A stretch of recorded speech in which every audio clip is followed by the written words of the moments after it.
know how I'm coming, and they know what we hate. Run around through that left side, low end. All of my niggas need more wins. If you got beef, don't come out. My young hitter might go in. Uptown GN, working all through my weekend. Hoping these niggas don't show out, cause all of my hitters too deep in. Fuck with the boy, I'm so seen. Ain't worried about shit long as my money and my dope green. Baby, I ain't got work tomorrow, tell me what the business is. Ain't about no club hop hoe, I'm trying to start some businesses. Shorty, fuck you thought it was, they better know it's not that. Talking all that shit online, they knowing that it's not fake. Sliding through my hood, I make maneuvers like a Uber, baby. Got a 10-year plan, these niggas can't tell what they doing lately. And I'm way too clean, I'm Listerine, I thought they been knew it. Blunts all in my lungs, I got my red cup full of that Henny fluid. Young middle Mac, I'm swinging that leg, I'm banging that do or die. And I ain't that holy, ass holy, before I get crucified. Living in my bloodline, bitch, this place shit in my family tree. How the fuck they pressed, I did my best out of what they handed me. Straight out of that country, know my shawty dick as human air. And I need not mention no extensions, ho, that's human hair. Boy, we grew in there. Around through that left side, low end. All of my niggas need more wins. If you got beef, don't come out. My young hitter might go in. Uptown GN, working all through my weekend. Hoping these niggas don't show out, cause all of my hitters too deep in. Tell them no stress, no biggie. Baby, I'm just too jiggy. Better know I brought that with me. Case they get too iffy. Baby, don't stress, don't sweat it. Put it all on my baby. Niggas know how I'm coming, and they know what we headed. Be that left side, low end. Sister that he left us with her for him to come to California.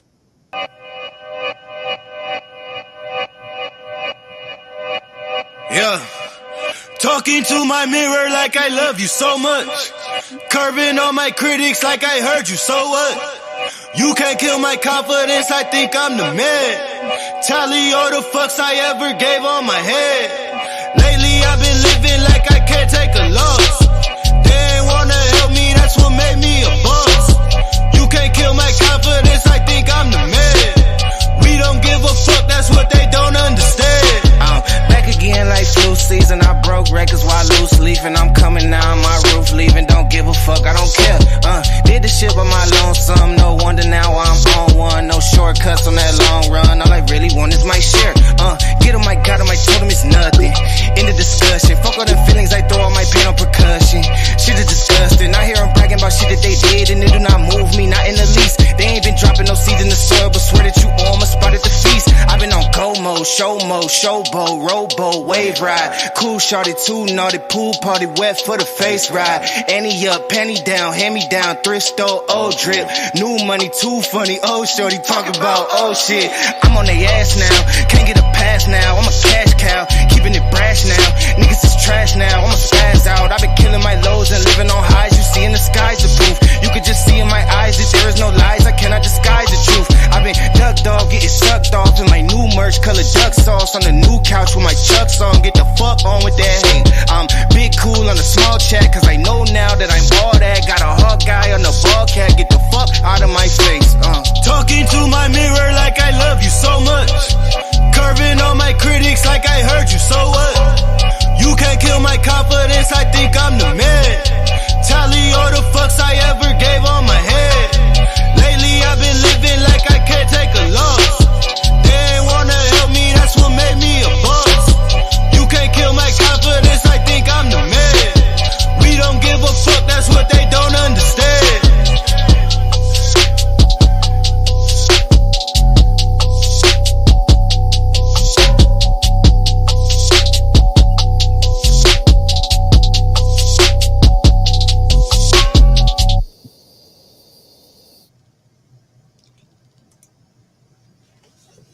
All right. Welcome to Paradigm Shift TV 314. This is your brother, DMG the Poet, a.k.a. Brother Pianki. And we got a special edition of the Sports Dungeon. With that being said, let me turn it over to the boy, to the mastermind, I should say, Classic Craig. Yes, sir. Yes, sir.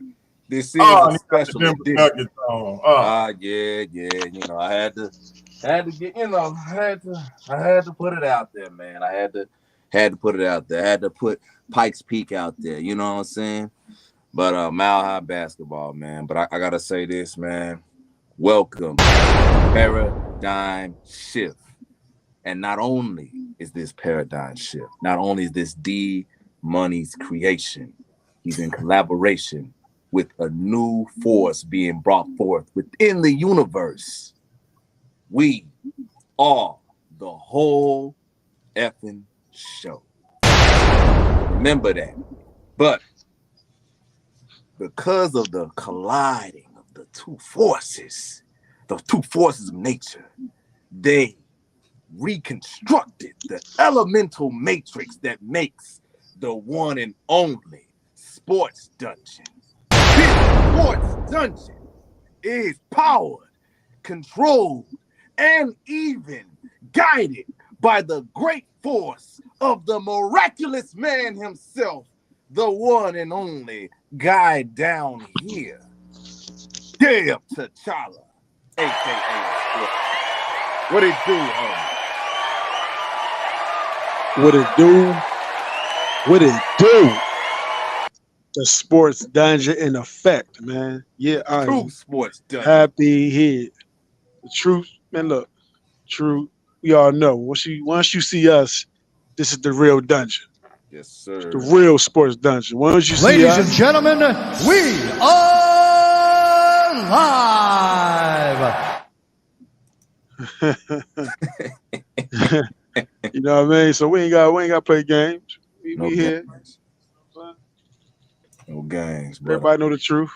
Andre, don't shake your head, man. Applaud. I know he got on that Denver Nuggets jersey, man. I know you wish it was the Clippers, but hey. Appreciate it. Hey, it wasn't pandemic peak this time, brother. He didn't make it. He was injured. But if you want to know, I got one right here, man. God damn. But I have to say this. This is a special edition of the Sports Dungeon, ladies and gentlemen. This is the first time that we're doing it on D Money's platform, and I thank him for having us both on. This is a special one for him. I am very, very hurt, and I'm emotionally torn that Jimmy Butler didn't do it this year, but there's always next year. But this year, it was Denver. So, my brother DMG, this is a special one for him. He wanted to have a talk with the one and only Dave T'Challa. Shout out to Andre. He said, this man was cursing me out about Jimmy Butler. Now he's wearing a Nuggets jersey. Hey, block him from the channel. I don't know what he's talking about. Anyway. Hey, Andre, you know how it is in sports. You either die a hero or you live long enough to see yourself become the villain. I don't know what he's talking about. He's a New Yorker. They always think somebody cursing him out for some reason. Those people are funny. But I got Southern hospitality. I would never do that. And he has no proof. But without further ado, this is a special one for DMG. Today on the Sports Dungeon, we will be discussing the playoffs and then the finals. Not only that, the greatest and most craziest thing I never thought would happen in my lifetime. I think I was 20 when they thought they was fighting. They was gonna fight, and they kept throwing it off and back and forth. Now these Negroes are gonna fight Spence and Crawford. You know what I'm saying? We gotta talk about that. They got to fight in Las Vegas. It's a lot of hype behind it. Better know it. And it's a lot of hype. It's a lot of yeah, hype. we ready. Oh yeah. Yeah, but we gotta finally, like, damn. Ain't no more talking. The contracts is made, the money is made, like everything is set up. You gonna get your percentage, I get mine. You know what I'm saying? everything is made. Everything's on the table so they can fight. No more excuses. You know what I'm saying? Somebody's gonna get knocked out. Somebody's gonna get knocked out. But we also got something else too. We got a special versus between the obsession, the man behind the shift, the one and only D Money, aka Pianki, aka I will punch you in your face. Don't look at my wife, aka the one and only DMG, and he's gonna be up against. I just gotta say, G.E.B. Gab when it comes down to Scottie Pippen or Scottie Pitiful. But anyway, gentlemen, what do we want to cover first? What you just said just now. Well, let's talk briefly about the fight, or let's talk about the regular time that the dungeon will be coming on. I got to step away for a second. I'll be right back. But let's talk about the regular time that the dungeon will be coming on Sundays. No doubt. So yeah, well, basically, we'll be on live on Sundays or new time from Friday. This is a special edition tonight, but our new time will be on Sundays. 7. Well, where they at in the world, man? Because it's gonna be 7 o'clock where I'm at. I'm on the East Coast. You on the West Coast. It might be 4 o'clock your time. Craig, where are you?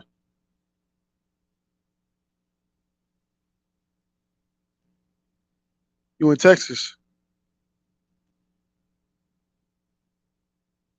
Where you at?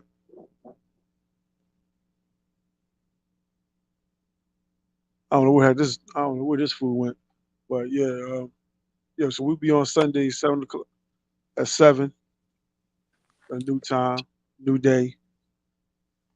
But it's the same people, man. So we ain't going nowhere. Nah, we ain't going nowhere. We ain't going nowhere. And also look out for those pop-up shows too. Just because we on Sundays don't mean that's the only time we'll be on. You know what I'm saying? We'll be doing pop-up shows as well. Yep. We'll be doing them pop-ups. You know what I mean? So subscribe and hit that notification so you can get notified when we go live, man. Yes, sir. Yes, sir. To the paradigm shift and the whole effing show. Another thing too, Dr. Gab. Another thing too, Chief. One thing that we are going to do that I tell everybody, we are going to start updating the sports dungeon where we will show clips. So we're gonna source up on the sports. So Mel, Yashar, Yashu, James, King Self, it'll be your time to shine. Brody, it will be your time to shine. So once we get that, it's going to be on and popping. And when you come up and make up your own scenarios on what happened during the fight and the films roll and it don't match what happened, well, let's you know how it goes. Somebody's knowledge is and somebody's imagination better come correct. Yeah, better come correct. We're gonna check. We're gonna check it. We're gonna be right there checking everything you saying. Right there checking everything you say. Right there. So if I may, before we get into this conversation about Scottie Simping, I mean Scottie Tripping, Scottie Pippen. My bad. Before we get into that conversation, if I may, can I share my screen? Oh yeah, Chief, it's all yours. All right.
Now we going.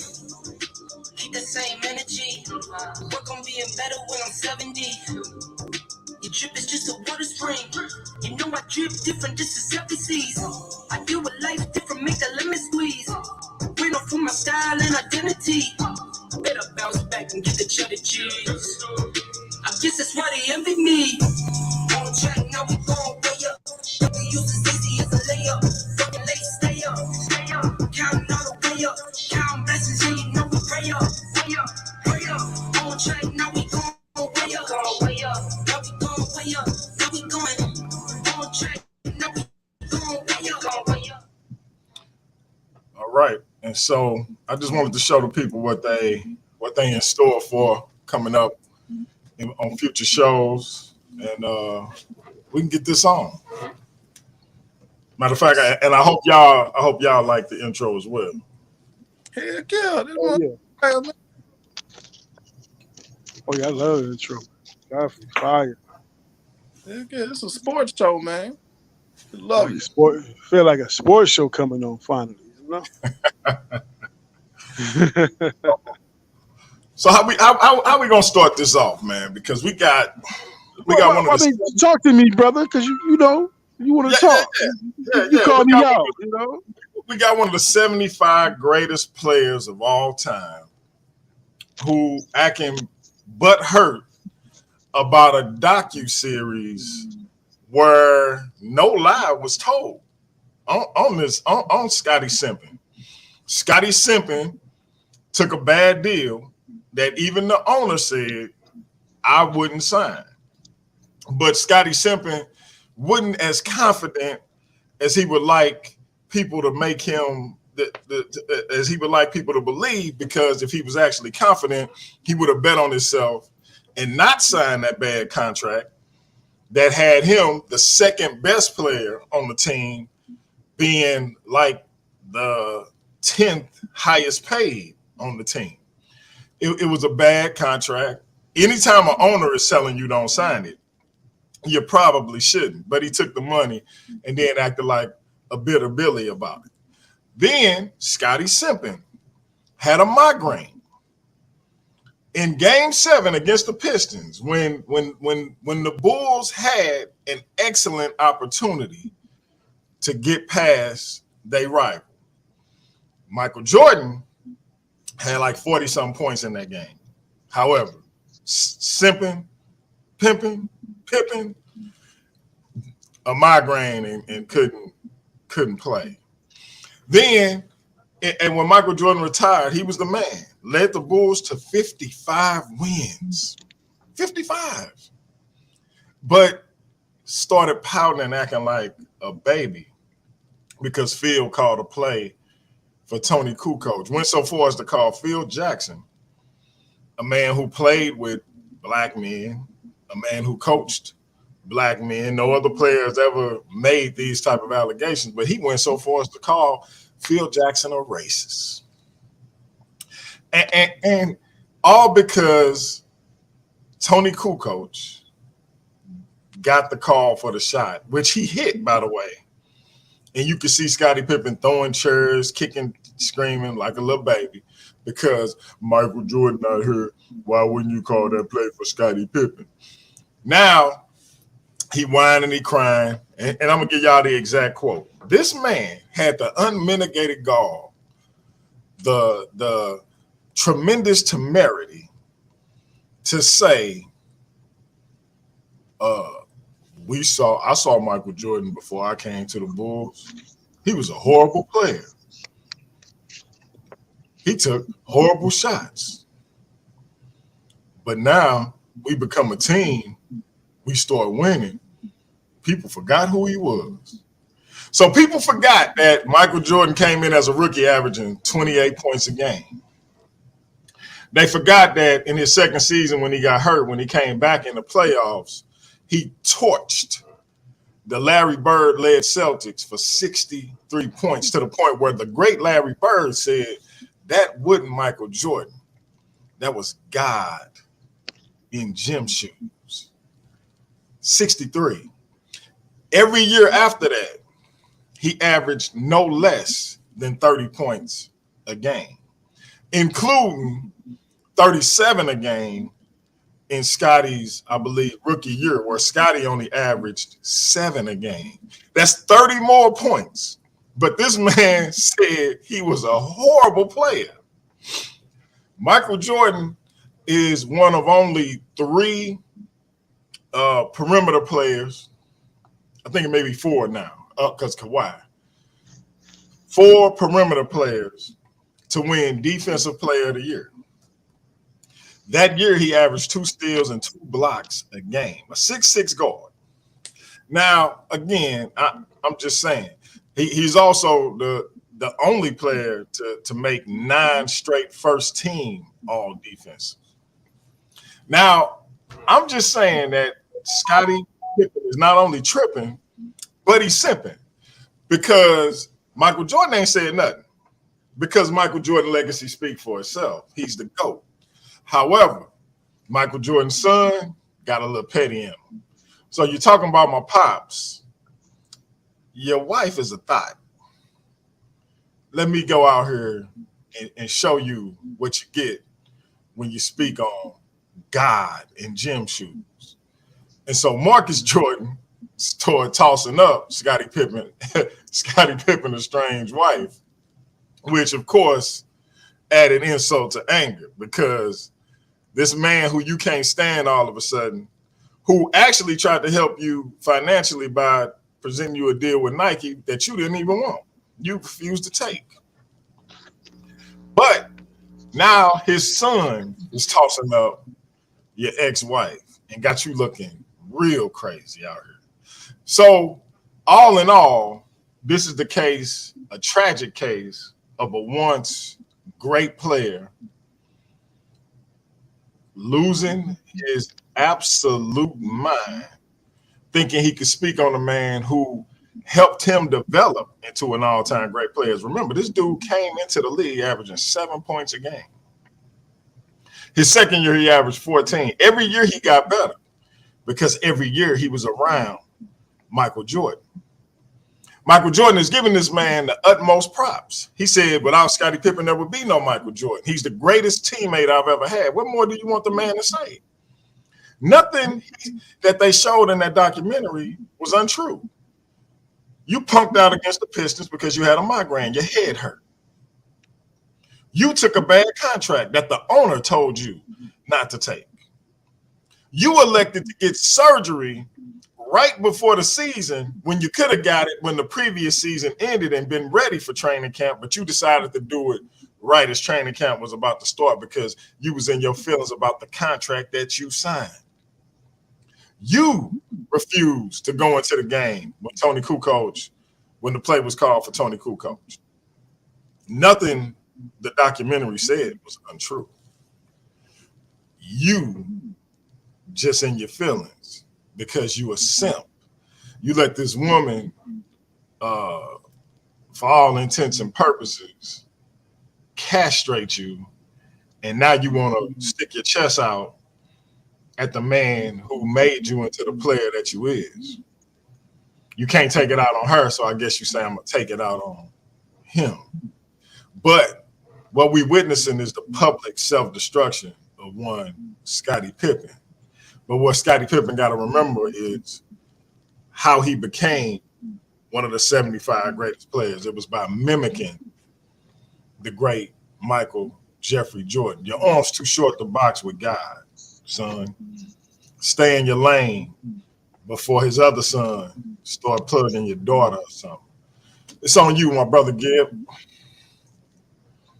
All right, man. Whew. Man, I was falling asleep. I'm sure you was. That's a knockout. That's what you call a knockout. This bunch of babbling, just babbling about Scottie Pippen. Let me tell you something about Scottie Pippen, man.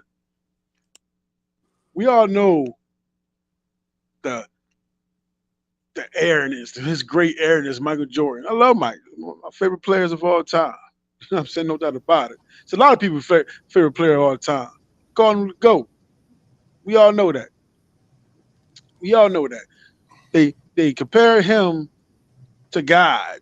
the Black Cat, Black Jesus, his airness, all the nicknames that he got that was given to him during his playing career.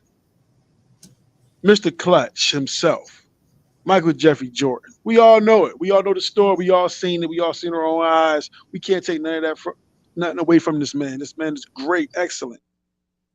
But how do you become excellent? How do you become this prestigious player for your career to be known as the GOAT?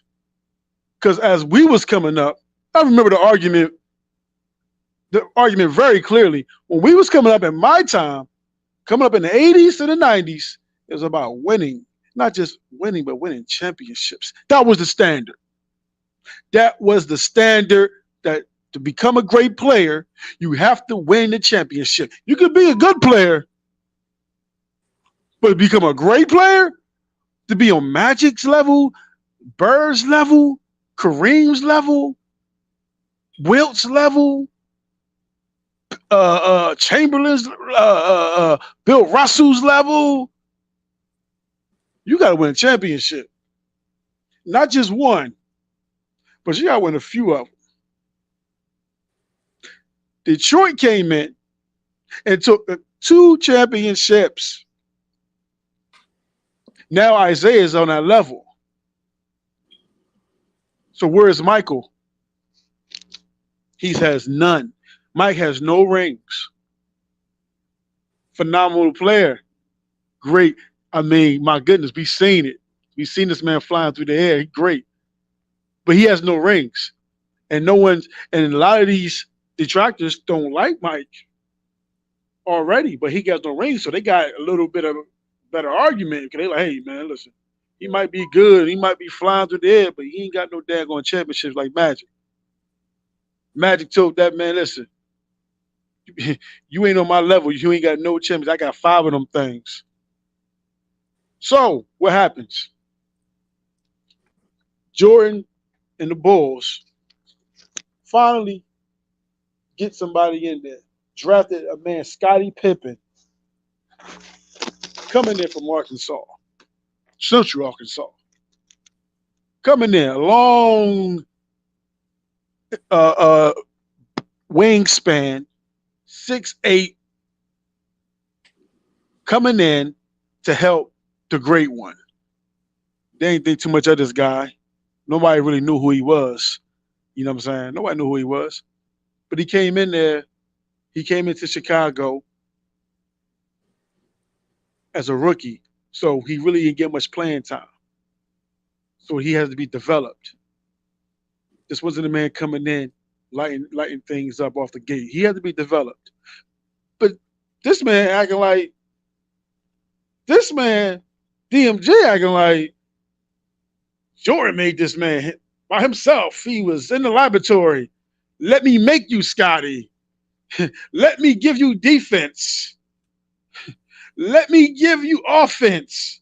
Let me help you. Let me tell you to shut people down, shut guards and forwards down. Let me show you how. No, brother, that's not the way. It's already in your DNA. It's already in Scottie's DNA to do these things, brother. They had a coach. It's a system that was in place.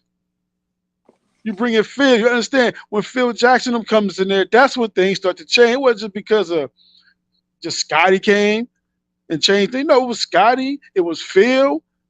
Implemented a system because the system was just give Jordan the damn ball. Doug Collins and that system just give Jordan the ball, and he wasn't winning.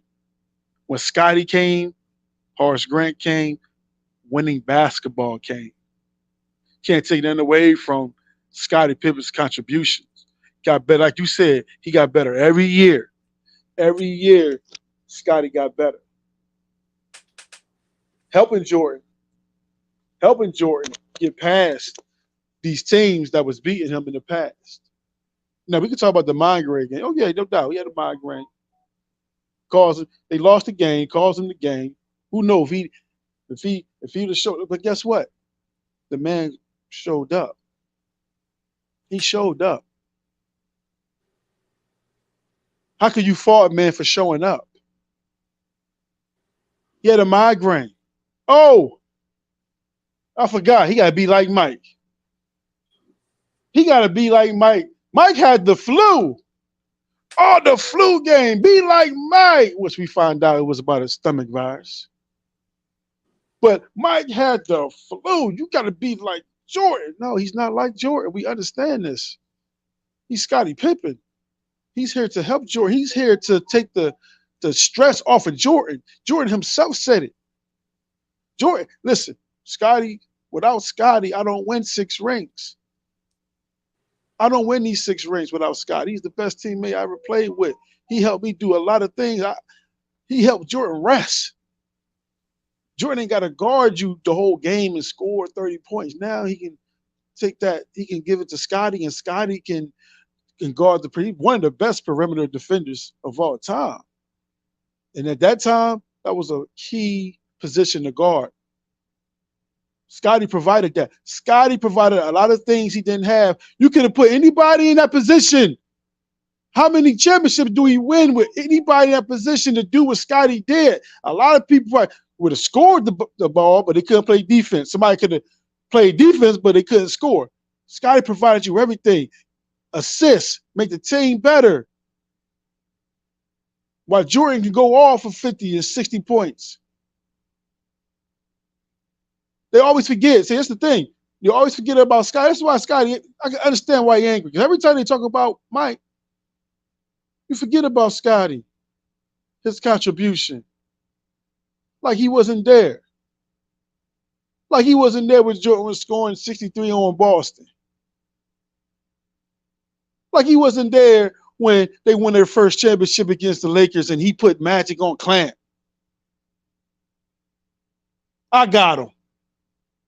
And then he goes to talk about Phil Jackson calling a play for Tony Kukoc. You talk as if Scottie Pippen don't have a right to be mad. Are we serious here? This man is the MVP candidate that same year. MVP. He is the second best player on the team. Jordan is number 1. Jordan retired, he becomes number 1. I am the big show now. Give me the damn rock. Why are we? You see how I go? You see, this is why Scottie mad. You piss on him for wanting to win. Give me the ball. And then you don't give him the ball. You give it to Tony Kukoc. He hit the shot, of course. Yes, game winning, no doubt. Good shot. But as a man, as a number 1 man on the team, I will expect you to have more faith in me and the respect level like you have for Mike to give me the rock. Because you would have never did that to Michael Jordan. You'd have never called a play for B.J. Armstrong. You'd have never called a play for Will Perdue. You'd have never called a play for Bill Cartwright. You'd have never called a play for John Paxson and say, hey, Pax, take the last shot. You'd have never called a play for Horace Grant. Here, Grant, take the last shot. Nah, Mike wasn't hearing that. It's Mike, get the damn ball. So Scottie, like, you said it yourself. Oh, he helped. He became Michael Jordan, or at least tried to help him to be like himself, the mentality. So he had that mentality. He had that Jordan mentality. Give me the rock. And he wasn't given the opportunity. Come on, brother. Don't play Scottie like that, man. Don't play Scottie like that. And then we talk about this contract situation where you fail to realize and you leave out. It's strangely, we all watched The Last Dance, but no one ever remembers why he signed the contract. You know what I'm saying? Because he didn't know. Remember, he was injured. He was dealing with family issues. So hey, I need some money. So he signed the contract. Yeah, he signed the bad contract. People do all the time. They could have renegotiated, went back to the table. They the owners. The fact that they didn't shows you what kind of assholes they were, which we all knew because look at him.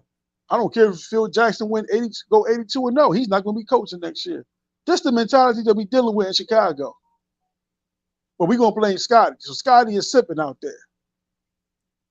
Scottie is sipping. Oh, he's sipping. Oh, his wife, his ex-wife And Jordan's son, come on, man. They said that Mike approved of their relationship. Come on, dog. You ain't gonna sit here and tell me your homie give your ex-girl, your ex-wife, and approve that shit? Come on, bro. Nah, we rejecting that. No, that's my man's. That ain't happening. That's too much. I can't stop y'all from y'all so-called love, but I ain't taking no parts of that. So if Jordan was a real man, and he was supposed to be Scottie's real teammate, he'd have disapproved of that relationship. Nah, I don't approve that at all, man. Y'all can leave me out of this. So that's all. Let's start right. That's all I got right there. Let's go. What's up? What you got? You know what? So But I gotta say this, man. You know what? I had this jersey on the whole entire time, you know.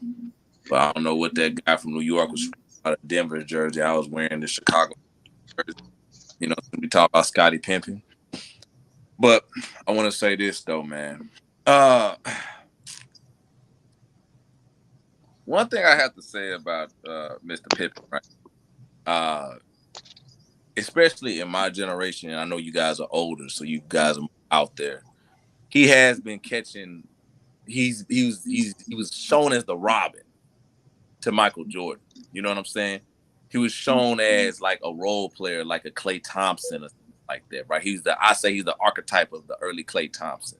You know, but when you look at his stats, how many games he played, he ain't really slowed down on the games like till like what 2000, 2001. That's when his well, he had that with the Bulls one time, but he started slowing down around that time. You know, I say, and I had to renege with this with Gail, but I still have my little issues with Scottie on one point, and I don't think he can get around this. But I feel Scottie did get the butt of what happened. You see what I'm saying? I feel like he didn't get a fair shot when it came down to it. He didn't get the respect thing. It's like KD was at Golden State, right? Everybody loved KD there. You know what I'm saying? KD was the best player for Golden State. But they didn't give him that love like Seth. KD left and went to New York. You know, rest was history. You know what I'm saying? Now he's in Phoenix. You know? But one thing I got to say about the small forward, man, Scottie was pretty persistent. You know what I'm saying? I mean, like, shoot. He put up, you know, like what? 10, 11, 15, 19, 22, 80, 18, 21 points per game, 14. You know what I'm saying? Michael can pretty much get off on that. You know what I'm saying? Then you had the Worm, you know, Dennis Rodman. Not the Worm, I'm sorry. Did they call him the Worm? Yeah. Yeah, they did. They called him the Worm. Then they had the Worm, Dennis Rodman, you know what I'm saying? Then the rebound machine and stuff like that, jumping over everybody to get the rebounds, you know? Oh, yeah, definitely. So, and just like what Gabe mentioned, you know what I'm saying? He was one of the greatest defenders ever.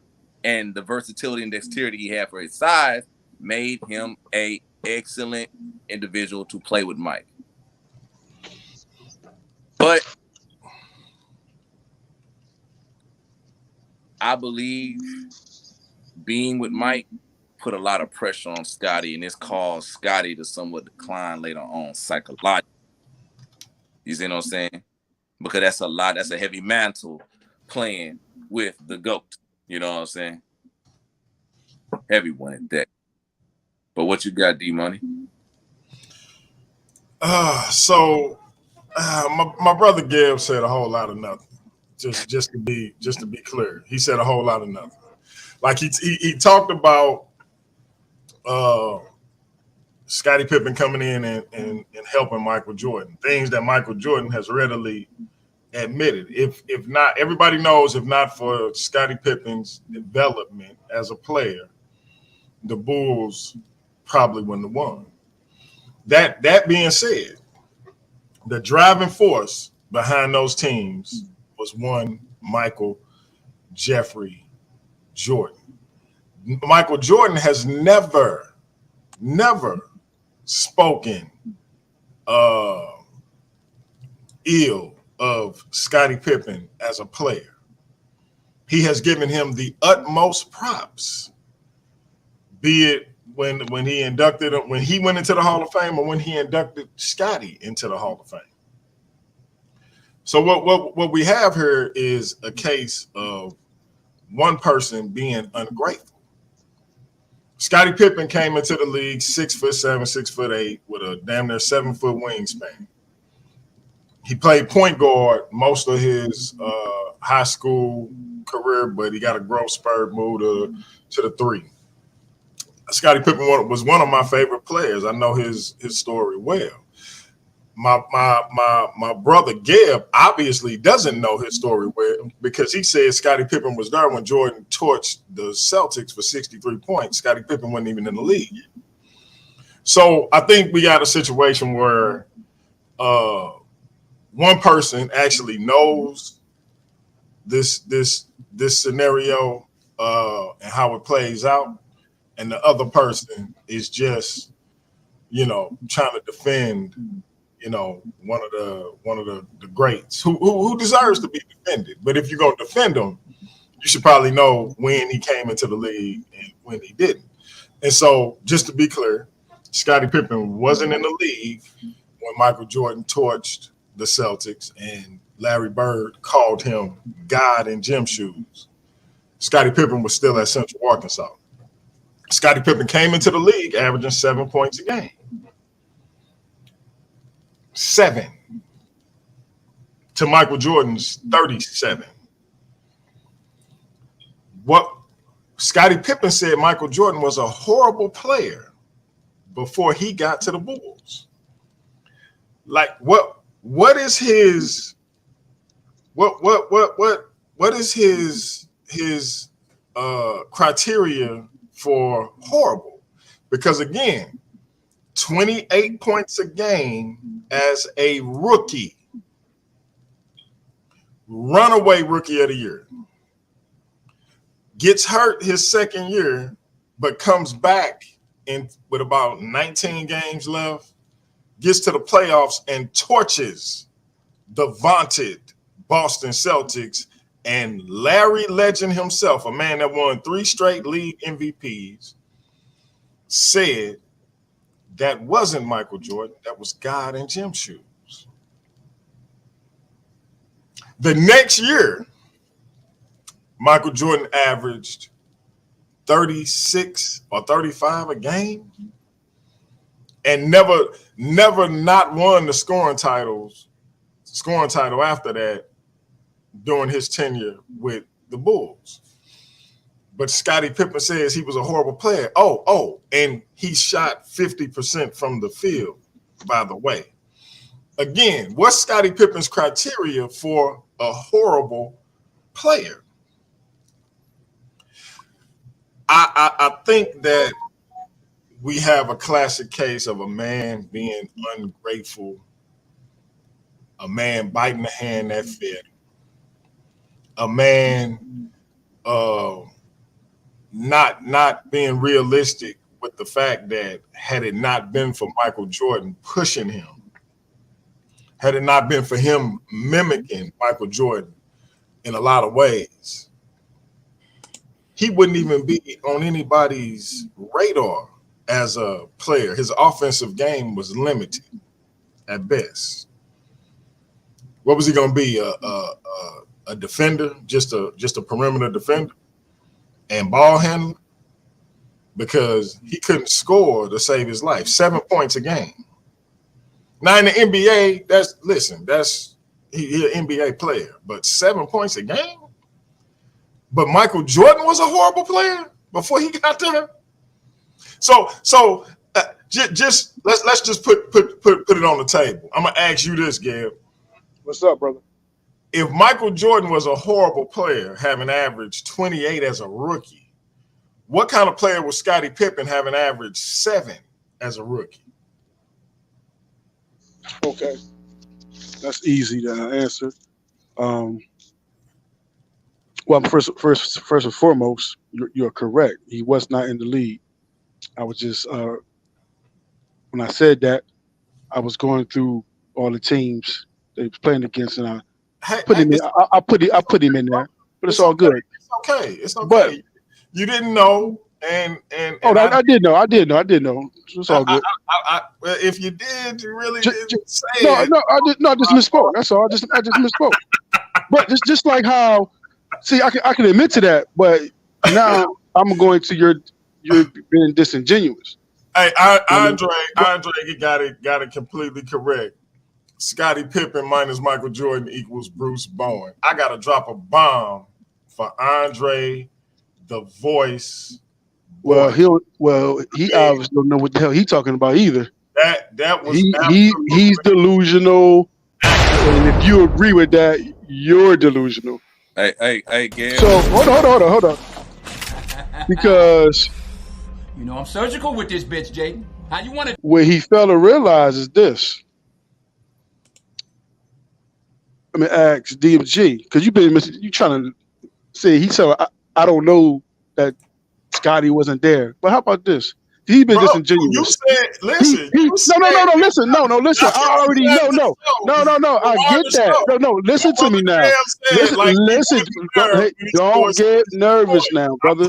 Don't get nervous. Now, you ask me a question. You asked me a question. Go ahead and answer. Let me answer your question. Jordan was a horrible player. What kind of player was Scottie Pippen?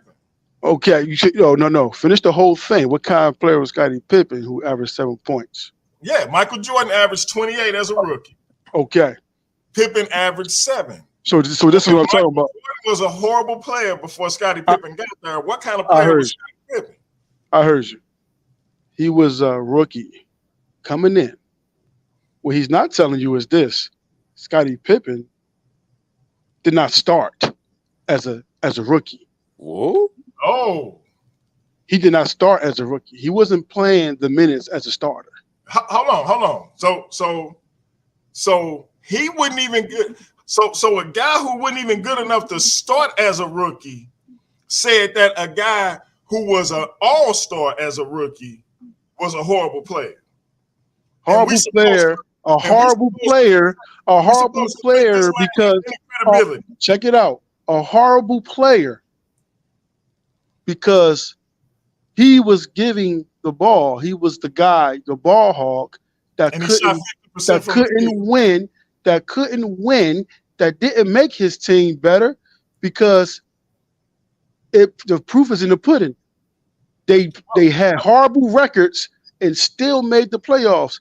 They did not have good records because of Michael Jordan. No, it's not because of Michael Jordan. His second year, he got hurt, and they still made the playoffs. Barely made it, yeah. They still made the playoffs because it was not good. The East was not that good at the bottom tier because we all know at that time you had Boston was running shit at that time.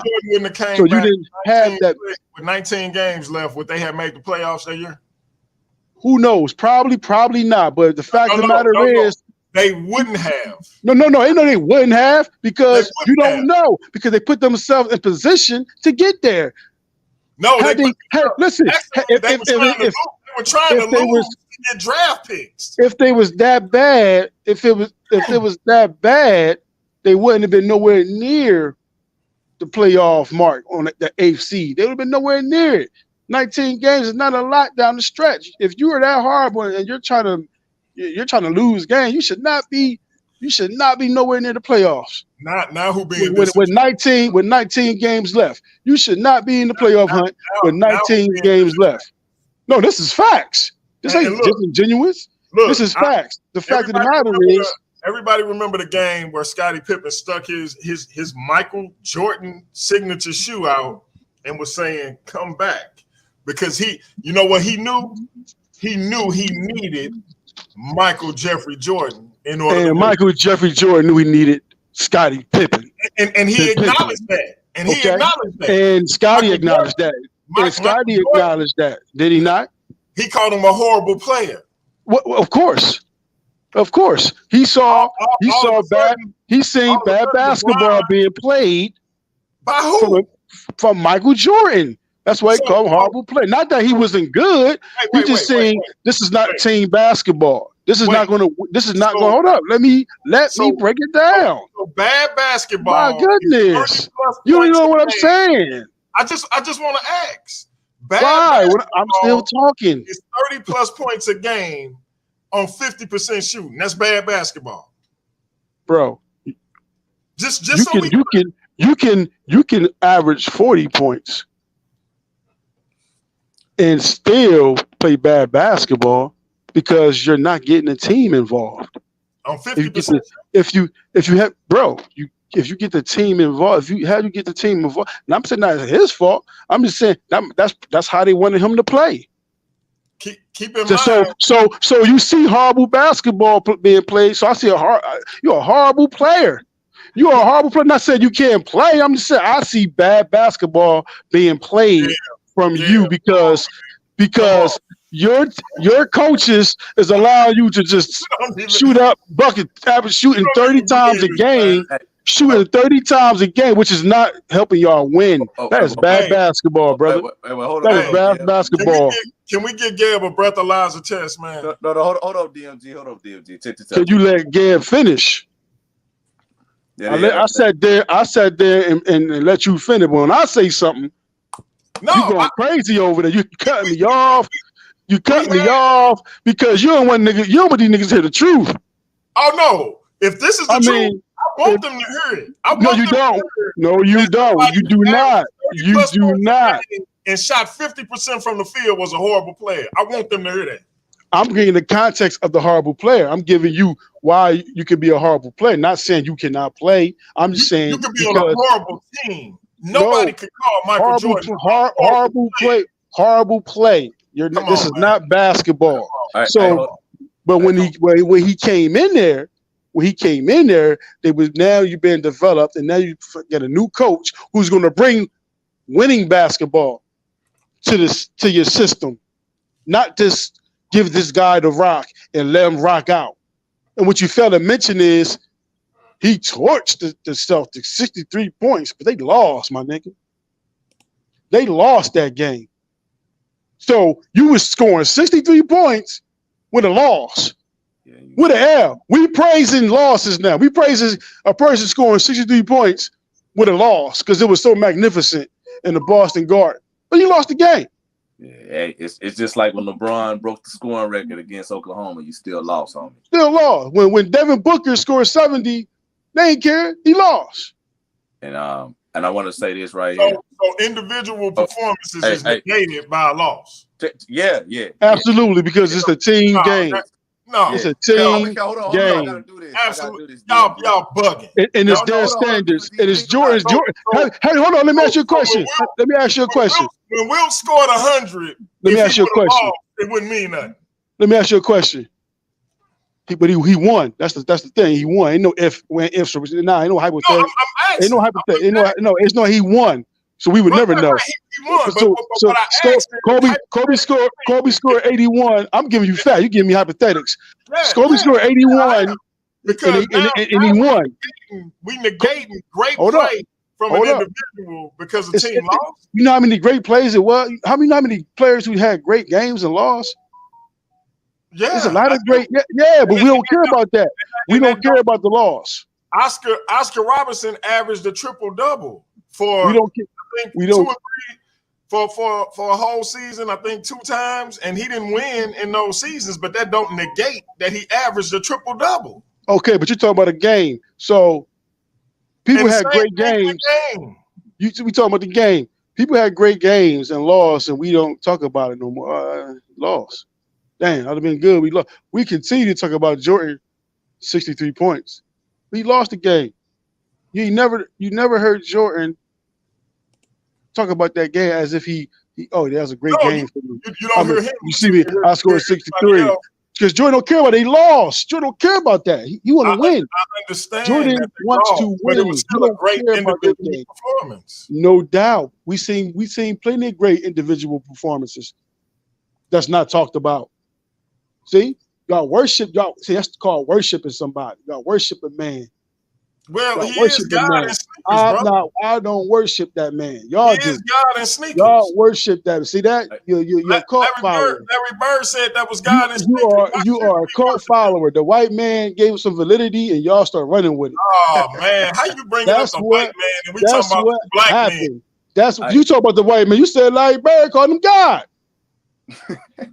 Hey, but hold on. What are you talking about? I gotta say this. If I may, Gail, let me come in right quick. All right. Okay. Go ahead, brother. DMG, think about it this way, right? What made Denver so cold? Hey, Craig. Yeah, what's up? Can you pick up DMG face right now, please? He got stumped on. Go ahead. Please. All right. Hey, okay. So what made Denver so cold against the Miami Heat, my beloved Miami Heat that Andre snitched on me about? What made them so cold? They played as a team. Okay. What did Jokic do in a game that they lost against the Heat? How many points did he score? Oh, shoot. Didn't he hit for 40? He hit for 40. He hit for 40, and they lost, right? And they was bitching and crying and moaning every time Jokic say, "Fuck it, give me the ball. Fuck Aaron. Fuck the ball. I'm going to go in." Every time he goes, is that how you sound? Wow. Yeah, he talk like that. he up there in the Russia. Every time that dang every time he do that, you know what I'm saying, they lose. You got Jamal open, you got KCP, you got Aaron Gordon, you know what I'm saying? I mean, you got Pointer Jr. and stuff like that, you know what I'm saying? You don't trust them and you do a little meltdown and you take you break a little record or whatever. So what I'm saying is, when you get done, I got a question. What I'm saying is, right, Jordan was a hell of a good player, right? But he was not a all-around like that. He wasn't. And he needed other people who were stronger in the fields he wasn't stronger in. You know what I'm saying? When he asked for Scott, when they brought Scottie in. And then remember when they brought in the Worm, because we're gonna do a special on him. What they had Horace Grant and others before they even got Dennis Rodman. Here's my question to you. When Jokic hit for 40 and they lost to Miami, could you imagine anybody saying he's a horrible player? Yeah, I know who said it. You want to know who said it? You want to know who said he was a terrible player? He was irrational. He didn't think about his teammates. You want to know who said it? Who? Stephen A. Skip Bayless. No. They said he was a horrible player. They said that he was a horrible player. Come on, but not. And hold up. Pull that up. I want to hear Stephen A. and Skip Bayless say. I'm gonna get it. Jokic was a horrible player. Now he made horrible decisions. He was a horrible player. I'm gonna give it. But what I'm saying is, right, what they did, because see, Jokic is the leader of their team, right? He's the face of the Denver Nuggets. And they said he should know better. So they was getting on him about that. They was really dragging him through the mud that one time. You see what I'm saying? And then after that, you saw Jokic started passing the ball, doing them crazy shots that he do. And then boom, the Nuggets was winning. You know what I'm saying? Nuggets ain't had no more teamwork and problems. So what Gab is saying, because I get your point because I'm in the middle of this. What Gab is saying, Mike was being the greatest player of all time, right? But he was a championship Mike until he got certain key figures that could help him get to that path. And Mike says that though. Like that's not even a discussion. Right. What is a discussion is he was a horrible player. But check this out. Taking out of context.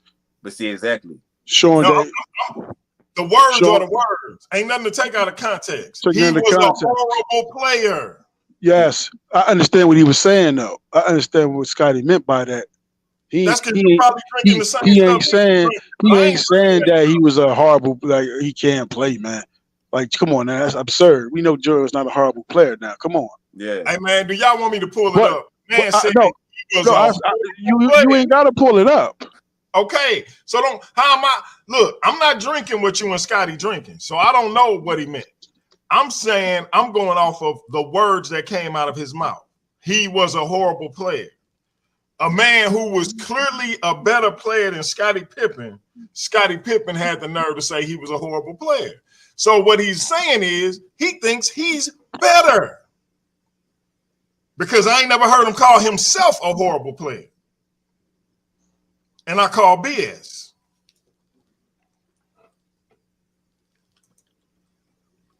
That's all. Are you done? Okay. For now. So, yeah, because I talk, it's like, man, your head starts turning around like the exorcism. What's going on? Hey, you ain't seen nothing yet. You know what I'm saying? You start going like the exorcism over that bug. My goodness. Wait till the green stuff start coming out of my mouth. It's all good. I've seen the Hawk before. Yeah, green stuff. Man, the secret of the ooze. Oh, no. I ain't with no exorcism. I'm just, but I just want to say this, right? And just to give defense, because I understand yours, because Michael did a hell of a lot of things that a lot of people try to mimic still to this day. You see what I'm saying? And still can't do. But what Geb is saying, right? Michael's only element that he lacked was team basketball. You know what I'm saying? Like, he didn't have a team. But check this out, right? Who did Allen Iverson pass? He did have a team. He had a 20-point score out there. Stop playing. But check this out. 20-point score with who? Who was the 20-point score? Oh, I thought you knew. See, first, you see how that go? You see how that go, Craig? I'm asking who was the 20-point score? You should know that. You should know who's the 20-point scorer. Yeah, and I'm waiting on you to tell me.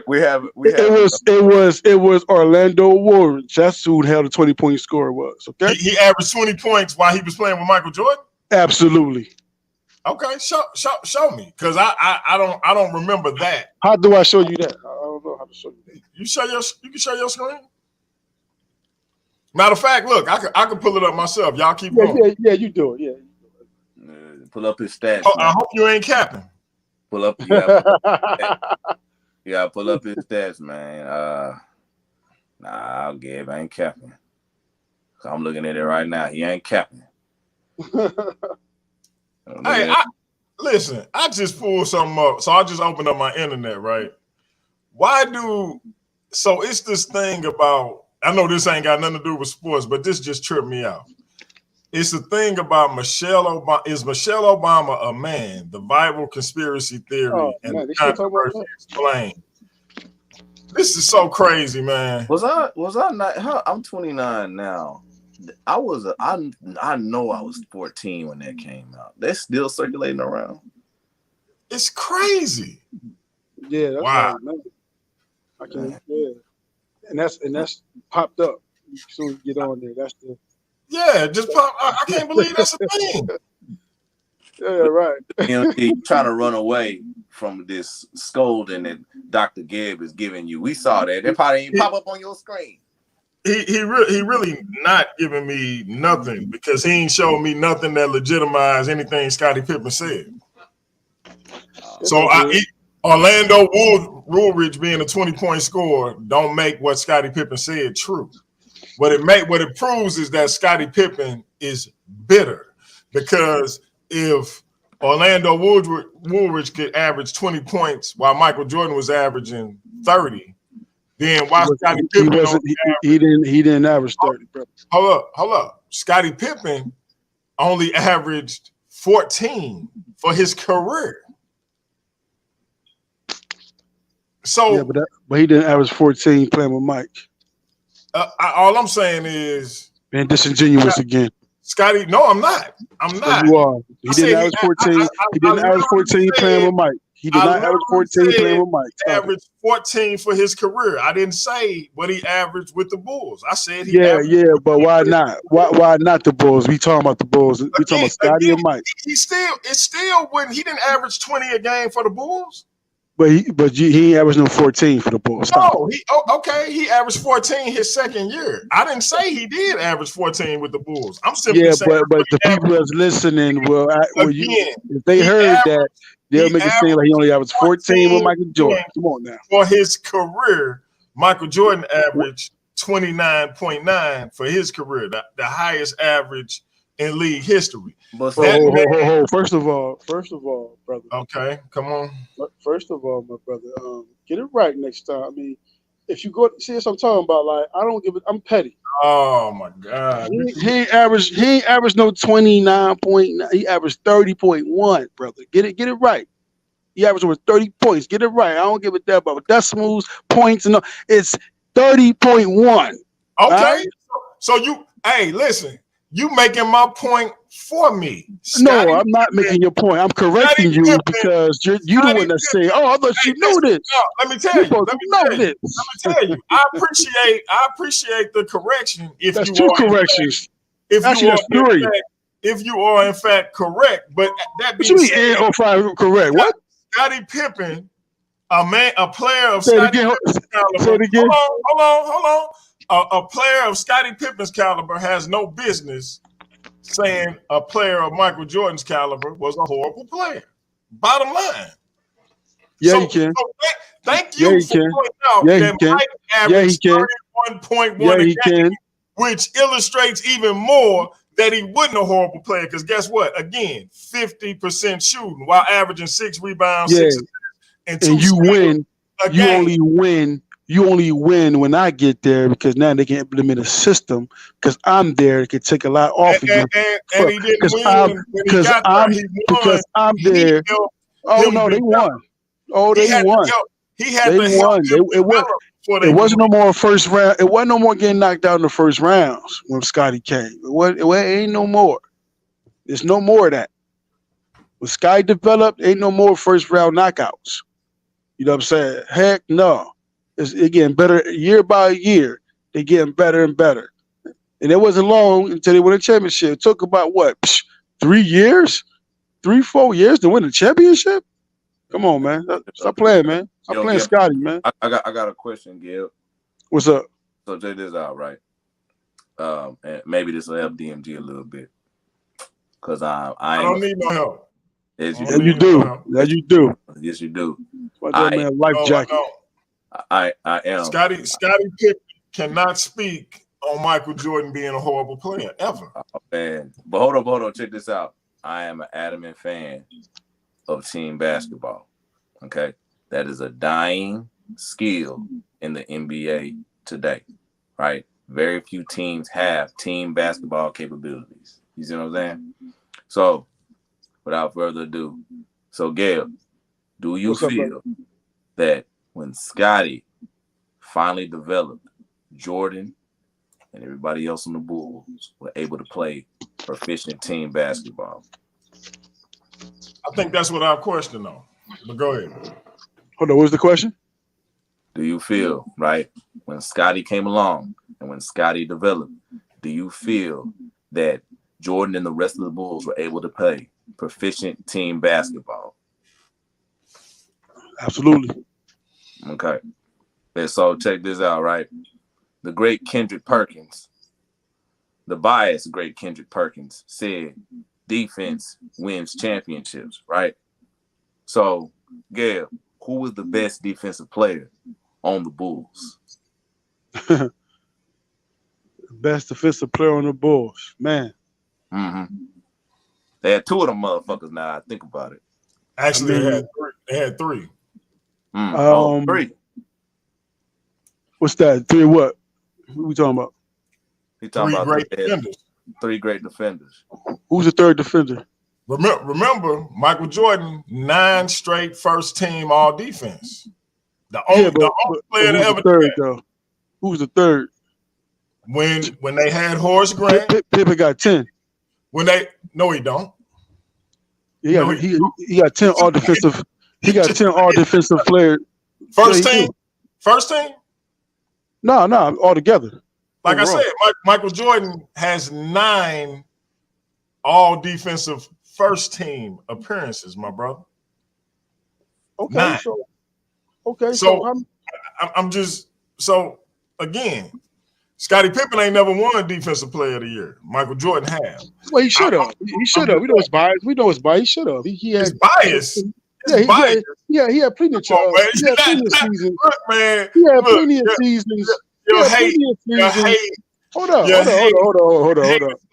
had plenty of seasons where he should have won NBA Defensive Player of the Year. I mean, over who? What you over who? Over anybody you fucking name in the league? What you talking about? Over Hakeem Olajuwon? Over David Hell Robinson? yeah. Hell yeah. Over Dennis Rodman? Hell yeah. At that time, just like Michael Jordan should have had more. Just like Michael Jordan. So much. Scottie Pippen didn't even Lord, want oh Lord, oh Lord. The man's going crazy again. I'm not going The man crazy. is going crazy I'm stating again. facts, baby. I'm stating facts. Listen, brother. Listen, I'm gonna tell you. Listen, are you listening? I need you to calm down and listen. I'm cool as a cucumber. When in that time, the NBA always gave defensive players to the big man. Go look at the big man. Go look at the defensive players of the year in that time. In Jordan and Scottie era, go look at the 80s and the 90s. They gave that shit to the big man. The big man always got defensive. They damn near did. But hey, they damn near did. Michael Jordan got one. Yes, he should have got more. He should have got more than one. He should have had more than one. Peyton got one. Ron Artest got one. But yeah, listen, Pippen made 10 all defensive NBA teams, brother. 10. That's hell of a great. He made like 8 first team all defensive teams. Yeah. The man made 10 altogether. Yeah. What are we talking about? He led the league in steals one year. I mean, what more do you want? So did Michael Jordan. I don't know what we're saying. I'm giving you the same shit Jordan did, Scottie did. I agree because Scottie learned from Jordan. Damn. Who he called a horrible player. Listen, Scottie learned from Jordan, and Jordan learned from Scottie. Don't get that shit twisted. Come on, man. Don't get that shit twisted. Oh my God, man. They learn from each other. You mean to tell me? You mean to tell me he looked at this dude and didn't learn nothing from Scottie? You're reaching, man. I'm reaching. You sure? So hold on real quick. So DMG, right? I gotta, I had so look, check this out. So real quick, I just want to read this off to y'all because my brother Gibb said Scottie Pippen. You would agree that he was a great defender. I'm looking at his career stats and steals. He never averaged less than 1.2 steals a game. That's spectacular for an NBA player, right? Assists. I mean, dude was the quintessential point forward. A career high of 7 assists a game. 7. That was in the 91-92 season when they went back to back. Now, points per game. As a rookie, 7. Then 14 his second year. 16 his third year, 17 his fourth year. Now, here's the all-star season. 21, 18, 22, 21, 19, 20, 19. That's it for the Bulls. He go to the Rockets, 14, then the Trailblazers, 12, 11, 10, 10, and then back to the Bulls for his last season. He averaged 6 points a game. Still averaged 1 steal a game. Scottie Pippen is a great player. However, now if we look at Michael Jordan stats, we all know that he blows those stats out of the water. So I'm still trying to figure out the justification for calling Michael Jordan a horrible player. He didn't say he was a horrible team player. He didn't say he was a bad team player. He said he was a horrible teammate. I mean, he was a horrible player and he was horrible to play with. Now, I just want to know where Scottie Pippen has the justification for saying this man was a horrible player, a man who was better than he was. That's all I need y'all to tell me. Michael Jordan. You don't want the answer to that. Hold on, I'm still going. Michael Jordan admits that Scottie he was without Scottie Pippen. He admits that. Michael Jordan has never said a disparaging word about Scottie Pippen to this day, not in public, not the way Scottie Pippen is doing with Michael Jordan, like a bitter, heartbroken female. Now that's an insult to females. Let me pull that back. My point being, Michael Jordan haven't spoke on this man publicly. So where is Pippen's justification for saying the things about Michael Jordan that he has said? How do you go from saying there is no scenario where I pick LeBron James over Michael Jordan to saying LeBron James is better than Michael Jordan? That's a bitter person. That's an ungrateful person. That's a sad, low, insecure person. You're one of the 75 greatest players of all time, and all you can do is speak ill of the man who helped you become the player you is, and y'all want to tell me he justified? I call BS. I call BS on Classic Craig. I call BS on the Guru Gib. I call BS on Scottie Pippen, Mr. Lost My Wife, and I call BS on this whole conversation because that man arms too short to box with God. I'm done. Period. Point you are done. You are done. So let me. Is there no one else? Hey, but hold up. Is there no one else?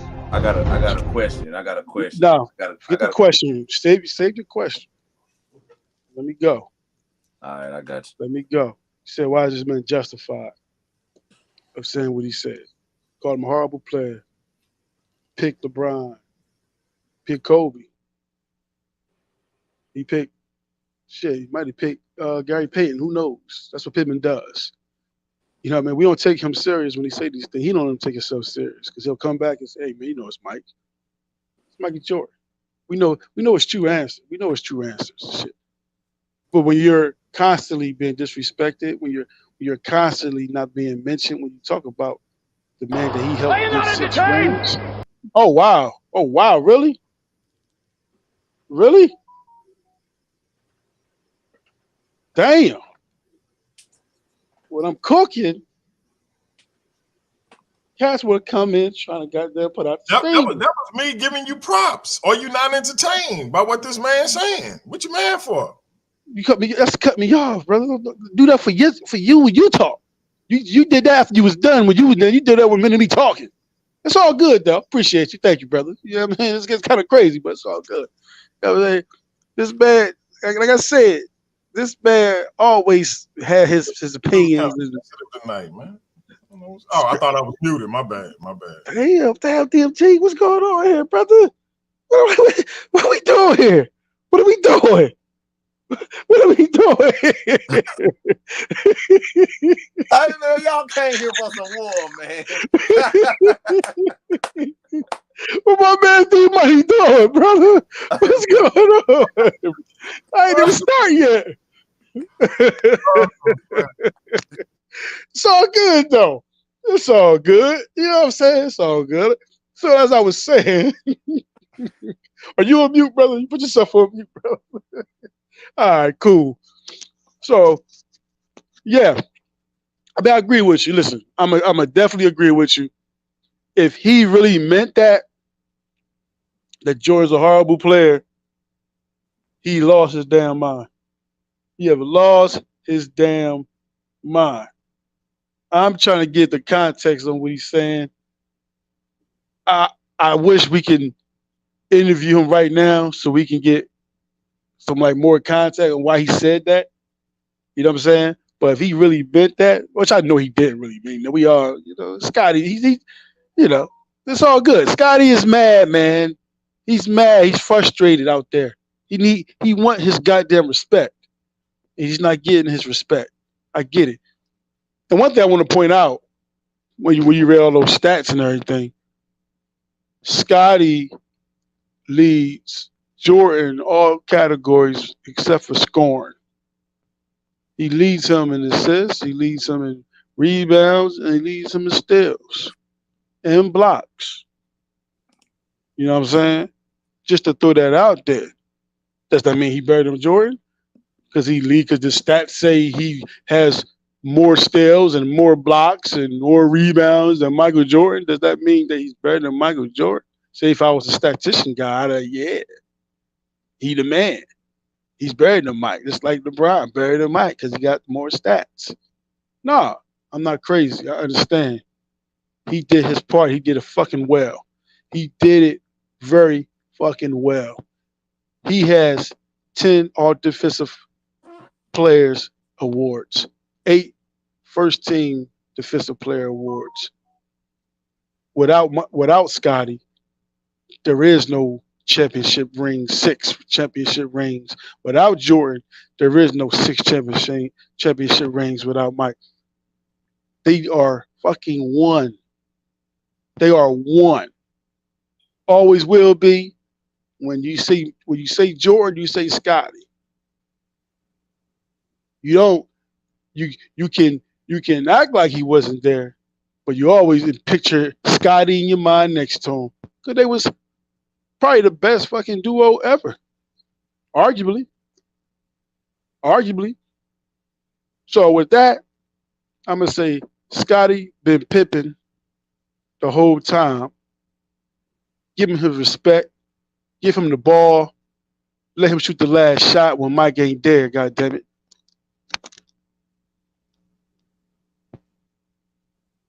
So I'm gonna wrap mine up with this. You said give him the last shot. When Mike ain't there.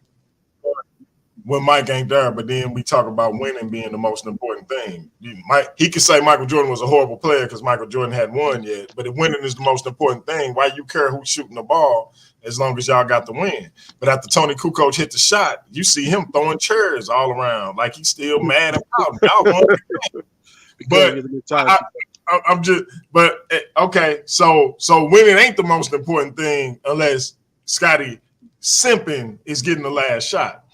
I'm gonna say it like this: Scottie Pippen is an ungrateful, petulant man-child, and Michael Jordan hasn't even stooped to his level to even comment on him. Again, 75 greatest players of all time. Everybody came except Scottie Simping because he knew he couldn't face the GOAT after he said all that dumb shit about him. Here's the real. Michael Jordan is considered by many to be the greatest basketball player of all time. At the very least, he's on the Mount Rushmore of the NBA, something that Scottie Pippen knows nothing about. Scottie Pippen should get on his hands and knees and thank God every day that he got to play with Michael Jordan. He should literally thank the basketball gods that the Bulls traded with Seattle and got him, and he came to Chicago. Because as my man, my master teacher, the great Andre the Voice Boyce said, Scottie Pippen would be the equivalent of Bruce Bowen, Matt Barnes, somebody in that ilk. What's the dude Jordan hit his last shot over for Chicago? Brian Russell. That's who Scottie Pippen would be had he went to Seattle, had he went to another team other than the Chicago Bulls. With the Bulls, he was able to mimic Michael Jordan and make up for where he lacked and bring his other skill set to the forefront. It's because of Michael Jeffrey Jordan that we even know who Scottie Pippen is. And that's the truth. Scottie Pippen is upset that in the documentary, Michael Jordan didn't cover up his flaws, but Michael Jordan didn't cover up his own flaws. We found out the flu game wasn't the flu game. It was the food poisoning, bad pizza game. We found out that Michael Jordan was on a time restriction and was upset with management because he felt like they was trying to lose instead of trying to win, and that caused a rift between him and management from that day forward. We found out a lot of things about Michael Jordan that we didn't necessarily know and wasn't privy to. Not everything that they showed in the Last Dance was stuff people already knew. They knew Scottie bitched out when he got a headache in the game against the Pistons. They knew Scottie Pippen took a bad contract even when the owner said don't take it, and then start whining about it later. And instead of getting surgery when the season ended, he got surgery when the next season began because he wanted to be petty and hurt the team. Let me see what y'all do without me. They still had one of the best records in the league because they had Michael Jeffrey motherfucking Jordan. See, we got all of a sudden we got this parallel universe history where Scottie Pippen was somehow on the level with Michael Jordan when he never actually was. Defensively, absolutely. I remember when they humiliated Tony Kukoc in the Olympics, taking turns guarding him. But you know why they took turns guarding him? Because Scottie liked to watch Mike work, and Mike liked to watch Scottie work. They were a tandem. But in a tandem, only one can be Batman and one can be Robin. Scottie, you are the greatest Robin in the history of the NBA. Be satisfied with that. I'm a comic book fan. Dick Grayson, every time he didn't got to be Batman, he went back to being Nightwing because that's his wheelhouse. Bruce Wayne is Batman. And when Scottie Pippen got to be Batman, he bitched and whined about somebody hitting the game-winning shot. In contrast, in the NBA Finals, Michael Jordan dished it off to Paxson, dished it off to BJ. Later on, to Kerr, to Kukoc, to Winnington, to Longley, whoever. But Scottie Pippen bitched and moaned about Tony Kukoc not only getting the shot, but hitting the shot. Don't forget, after Kukoc hit the shot and they won to stay alive in the playoffs, Scottie Pippen was throwing chairs everywhere. Because Scottie Pippen always wanted to be something that he's not. You wanted to be Michael Jordan, but when it came time to be Michael Jordan, you couldn't hack it.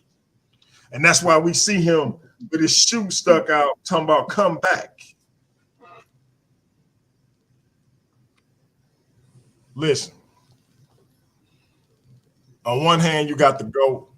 On the other hand, you got his sidekick. Stay in your lane, Scottie. You were a great sidekick. Again, probably the greatest of all time. But your arm's too short to box with God. And that's why when you start speaking on God, like a good God, he sent his son down to earth to handle his light work, and your wife ended up getting tossed up. Keep your mouth off Michael Jordan. Next is going to be your daughter or your mama or somebody. Because Michael got other sons. He got brothers and whatnot. You want all the chicks you associated with to have the babies with the last name Jordan? Knock it off. You're hurting yourself and you're looking bad. People talking about you on drugs. You got a drinking problem. I don't want that for you. You was one of my favorite players growing up. Don't let this chick put you in a place where you out here looking like a bigger fool than you already do. It's time to make a public apology. You need to apologize for saying Michael Jordan was a horrible player because you were never the player that he was. You need to make a public apology for saying LeBron James is better than Michael Jordan because LeBron James ain't that much better than you. Pause, I take that back. I'm capping. But you get my gist. You owe Michael Jordan a public apology for blaspheming against his game. And you just got to eat the fact that his son got tired of you talking about his pops and hit you where it hurt. It's man time, Scottie. It's time to grow up. Everything that happened to you in that documentary was self-inflicted. See, what we do sometimes come back to haunt us. And we either going to be man enough to own it, or we gonna act like a bitch and start turning on the people that helped us get to where we are today. DMG out. I'm gonna say this. Hold up, Gil. I'm gonna say this. Hold on, let me get my closing words, brother. All right, go ahead, G. I got you. My God, Lord knows I ain't gonna be that damn long. Saying bunch of babbling about nothing. My goodness. Oh my gosh. So we sitting here listening to this guy called Scottie Pippen, the sidekick. He can't bite the hands that feed him. This is God, right? His arms are too short. You see this? And this is what I'm talking about. This is the most important thing y'all must learn when y'all facing cult leaders and cult congregations. This man is in a cult. He has a master teacher, and Jordan is God. Andre's the master teacher. Exactly. Andre is the master teacher of this man, DMG. So he has a God, and he treats him as such. So Jordan is a guy in his eye because he worshipped other men. I don't know what's going on with that. That's between those guys. But let me get back to Scottie. The man who put work in to help a man that couldn't get it done on his own. A system that was put in place because his style fits it. His style is perfect for the triangle offense. It took away a lot of things away from Jordan that he did not have to do anymore because that wasn't winning basketball. It's not winning basketball at all. Scottie allowed Michael Jordan to be who he was, catch breaks, cheat a little bit, so he can score more points. That was their system. Mike, I guard their perimeter player. You take us home down the stretch. That's the way it goes. That's the way it worked. That's why they was a fucking fantastic duo. That's why that tender was special. That's why Jordan said, do not trade Scottie. You trade Scottie, you ain't got me. That 95 season. I wish he said I wouldn't came back if they traded Scottie Pippen. They tried to trade him from McGrady. Hell no. Keep Scottie. Because he knew who Scottie was. You see a man looking at somebody who can be replaced, who to many by their eye. Oh, he can be replaced. We can replace him with such and such. This guy. You give him Steve Smith. Give them Gary Payton. Give him Sean Kemp. Nah, Mike said no. I want Scottie because he knew the magnitude that what Scottie represented. He knew that Scottie represent him being who he was. That he can be this Jordan, this godlike figure that everybody worship. He knew that. He knew how great he'll be with Scottie out there. He could defend from 1 to 4. He is the LeBron of that time. He is LeBron of that time out to scoring. Think about this. Jordan was in the same shoes LeBron was in his first few seasons. Score a bunch of points, grab rebounds, assists. Jordan did that. Jordan did the same thing LeBron doing. So we know Jordan can do it. But guess what? It's not winning basketball, though. He have the luxury to pick his teams. He couldn't pick all-star caliber players. So it wasn't winning basketball. Back then, you had to play defense. You wasn't winning scoring 40 a game without defense. So you can say Scottie is insignificant. He ain't on that level. Without the defense, you don't win championships because that's what they specialized in is defense. That's what we grew up with. Defense. You got to play D, homie. If you can score the bucket, you good. You know what I'm saying? You throw all these moves in the air, man. But you ain't winning nothing. You ain't winning like Magic Bird. They running the 80s. Y'all getting beat down by Detroit. Detroit running y'all right now. You got to change it up, which they finally changed it up because now you got some defense. You got a defensive player, Wayne, that could come in and regulate a lot of things, which Scottie Pippen did. Come on, man. Let's stop playing. Let's stop acting like Scottie Pippen was insignificant. He wasn't. Ain't no arms too short. Nah, he had a 7-foot wingspan. His arm was long enough to box with God. Impeccable reach, nigga. The hell we talking about here? Put some respect on Scottie Pippen's name. That's why Mike ain't want him traded, because he knew this dude was special. Once Scottie developed, man, they ain't gonna stay stopping us. I can't go in this championship run without Broccoli. This man left. We praise him for leaving and winning three in a row. Again. No, he left, came back, and won 3 in a row again because he still has Scottie. Ain't no championships without Scottie. Just add the pieces in there. We'll figure it out. Me and Scottie will figure it out.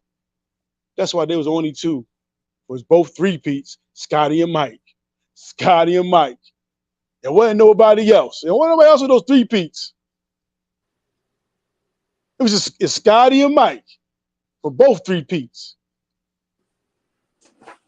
But we disrespect Scottie for some goddamn reason. I don't know why. And wonder why he's mad. Because the things he just said, it's a bitch. The girl, your wife taking all this stuff. You know what I'm saying? That sounds cute. But check this out.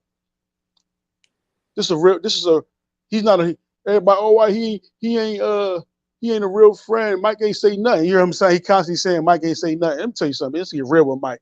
I love him as a player. Let's get with the motherfucking personality of this guy. Let's talk about Jordan.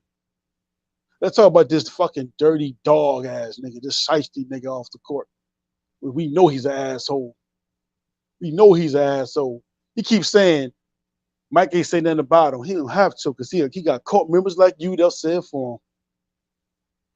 He have cult members like you that will say everything for him. And he knows that. You don't think he know? He know Mike is a fucking mastermind. He is y'all God. He knows he can control y'all. That's why y'all talking shit on behalf of Mike. Mike ain't say no, right? Shit. But Mike said everything you saying because he's telling you to do it. And you don't even know.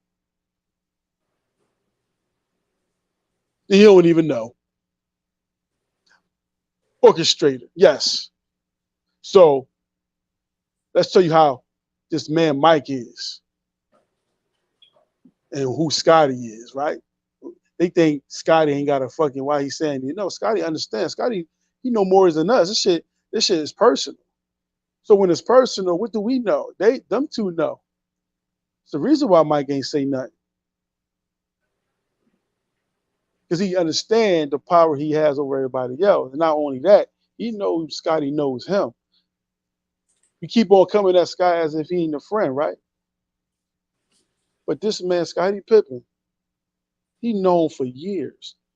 See, I'm telling you, this is why Jordan is an asshole. This is why he loves the limelight, he loves when they praise him. He loves when you call him God. He loves, you know why? I'm going to show you. I'm going to show you why. Because, nigga, they all knew. People knew.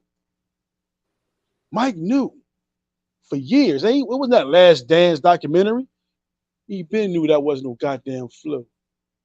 They always knew it was a stomach virus. They always knew. Guess who else knew? Scottie Pippen.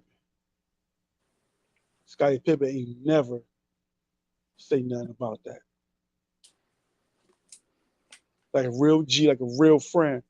Dog, I ain't saying nothing. I'm just gonna run with it. Who held his ass up when he had the flu? This so-called flu. Who held his ass up?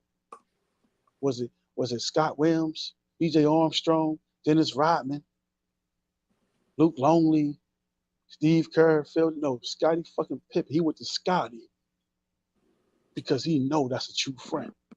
Scottie held that, man. Let's go, brother. I got you. And then they wonder why Scottie mad. He knew he had the flu. He never said, this nigga, he knew he had a stomach virus. He never say, oh, he was a stomach virus, man. They ran with it until the documentary came out. Yeah, right. Man, put more respect on Scottie's name. Understand why this man mad. And because of goddamn, he just ranting on Mike. Nah, it's reasons, man. It's reasons. Yeah. Yeah, he snapped up. Yeah. 20 Kukoc made the last shot. No, man. This man says, I am Mike. You said Mike made him. Y'all say Mike made him. Y'all say Mike developed him. So now he got the Mike mentality. Now you shut the fuck up now and let Tony shoot the shot. You give him Mike's shoes, you fucking Indian givers. You give him Mike's shoes and take the shoes away from him and give the Kukoc. And just because you get the goddamn shot, shut your fucking mouth. That's bullshit. That's bullshit all the way through. Scottie Pippen, get a man more respect because he deserves it. He might say some things that you don't like, cool, but he was always there. He was always there for Mike. So he have a fucking right to go back and forth with Mike. Say he's good, he's the best, he's a horrible player. He has the right because that's his right-hand man. And that's what you and your homies did. Y'all go back and forth because y'all motherfuckers tight. And y'all know y'all can come at each other. Just respect and love. So we are outside looking in and shit. So what do we know? Oh, we know everything though, right? Nah. Put some fucking respect on Scottie, man. Stop playing. So I mean, you gotta drop the bomb with that DMG. You gotta drop the bomb for that. Nah, he ain't dropping no bomb. It's in her head. Hey, but this is one thing I wanted to say though. At first, I was on the Scottie hating train, right? Now, I still have my ifs and ands about Scottie, but this is one thing I noticed. Now, America's favorite uncle, Charles Barkley, right? And I love Charles. He go hard. But I remember when Charles was roasting him. Damn, Scottie, I thought we was cool. You got your own little liquor brand and stuff like that. You ain't got nothing. He was just going in. Shaq joined in too. Kenny said his little jokes. Then I looked at Isaiah Thomas. Isaiah Thomas was going in on Scottie. You know what I'm saying? They just all took their turn just ripping them apart and stuff like that. Now, here's the thing, right? I'm going to put it to you like this, right? I try not to put personal family things, whatever, like the daughter, mother, who sleeping who, in the sport of basketball, any type of sports activity. I try to let's just stay the focus on the sport. You see what I'm saying? But was Scottie an all-star? Yes. Was Scottie a good player? Yes. Was Scottie a role player? Yes. Was Scottie legendary in his performance playing with Michael Jordan? Did he contribute to Michael Jordan's success to gain championships? Yes. I have to say this, and Gib, since you and I discovered this disease, I have to say that our brother DMG suffers from propaganda, pseudo ridiculous plague. He suffers from it. He suffers from it, brother. He suffered from it. He watched a Fuck Scottie show, and he sat down and watched it. He was just brainwashed. He was like, "Fuck Scottie, fuck Scottie, fuck Scottie." If I knew this was gonna be 2-on-1, I would have started going at the constant jersey switcher. There's a lot. But I didn't know it was going to be 2-on-1. But now that I know, first of all, classic Craig. I don't know how you came up with that little soliloquy you just went on, but like, was you even a twinkle in your daddy eye when Scottie and Mike was playing? I would say what did you watch any of these games live and in person? Can you even remember when the Bulls won their first championship? I got a daughter your age, right? Hey man, hey, leave that man alone. Leave that man born alone. in 1994. So I just like brother, like please knock it off right now. Now, if you want to talk some LeBron or some Steph Curry, we can have that conversation. But you best leave the NBA of yesteryear to the brothers of yesteryear, because again, I don't even think you was a speck on your daddy ball hairs when all of these things was going on. So I am not going to allow you to discredit me, young. I can't. I'm looking at you and I can't tell if you even reached the egg yet. You still just a tadpole. Man. Hold on, DLG. Look, hey, look. I'm gonna say this, and then I'm gonna let you have. I'll make a pact with you. With the gods as our witnesses, let us pledge that the winner will allow the loser all the proper funeral rituals. There are no pacts between lions and men.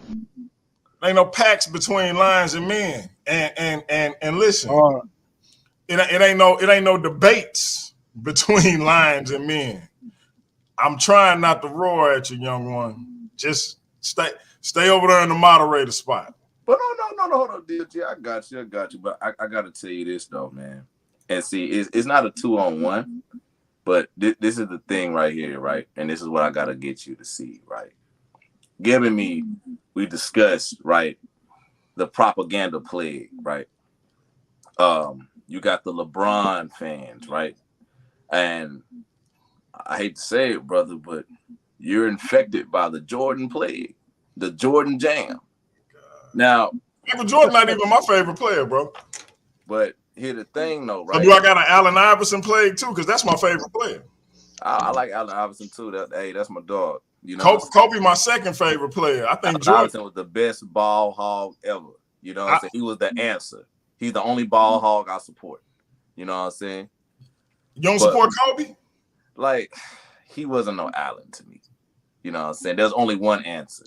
Kobe, his mama mentality was like a whole different level at the end of the day. You see what I'm saying? Kobe was more versatile at the end of the day. You see what I'm saying? But this is one thing I gotta give it to you right here, right? And also, Kobe was more physical. Now, you are right. You are correct, right? I am a bit too young to go into these things, right? I can admit that. But one of the things I need you to understand is, brother, we live in an information age. I can go back all the way to your time, back when you was a dang idea and thought, all the way back on Google to check out all the games, even the proto NBA games, and I go back and I study because I know I'm outmatched with you heavyweights. But the reason why I can command so much respect and I have so much gravity in the pool is because I can go and check your data. And one thing about it, I smell the stench of bias on you, brother, and I see it. I see it. But one thing, check this out, DMG. One thing I do gotta say, brother. One thing I do gotta say, though. I do have to say this. I do have to say this. There is a little animosity with Scottie. Okay, now he did say, I brought up KD at the end of the day. You know what I'm saying? It was KD and Steph. You see what I'm saying? It's very, very common in the NBA. I believe Scottie said, what did he say? Oh, yeah. They favored Jordan more and they overshadowed me and my teammates and stuff like that. Well, you know, Jordan was the face of that team, so that happens a lot of times. It's like Tatum and Jaylen Brown. I mean, Jaylen Brown and Tatum, right? Like, I feel like Jaylen Brown's a better player than Tatum. You see what I'm saying? I feel like that at the end of the day, you know? But Tatum is the face of the Boston Celtics teams. You see what I'm saying? So, nobody felt that Scottie Pippen was a better player than Jordan, though. I feel you. Nobody. I feel you. But he was a key factor, though. Absolutely. And I keep saying, Jordan said he wouldn't have won without Scottie Pippen. Like, I don't know what y'all missing.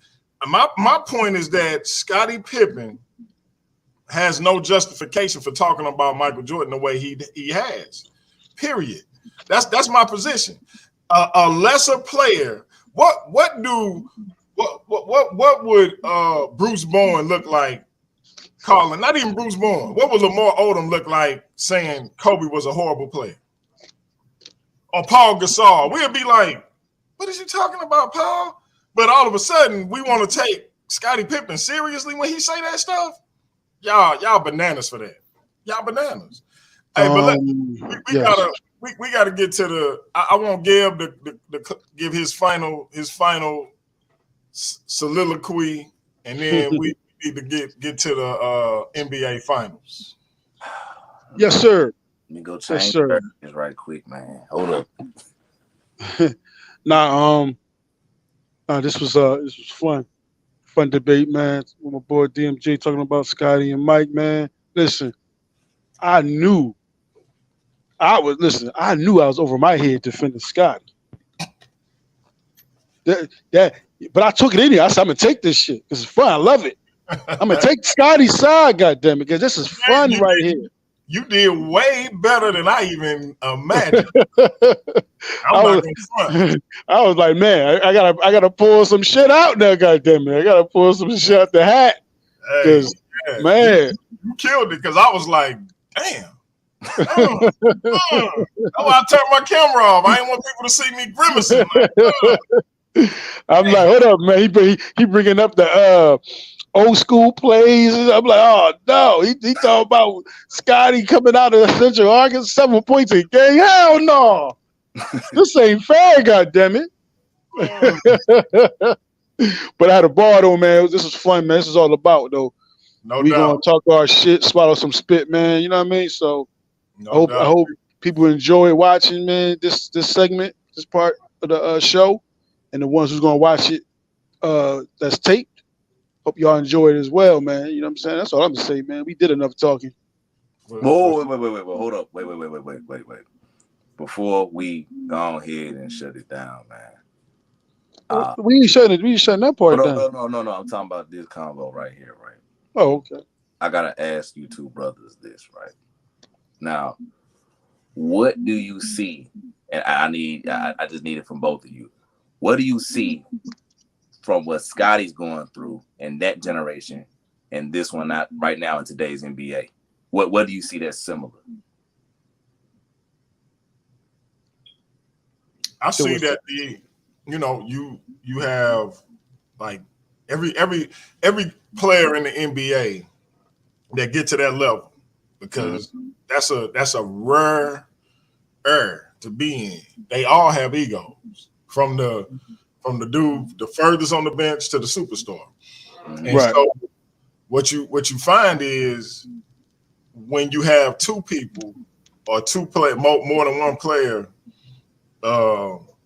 sharing the spotlight, it's always a sense of tension, even when they could be the best of friends and try their best to support each other, like Jaylen Brown and Jason Tatum, or it could be as volatile as the Shaq and Kobe situation. You look at Russell Westbrook and Kevin Durant. He bigging up Russell Westbrook, and they bigging up each other. But then when he leave, I think he can win with him.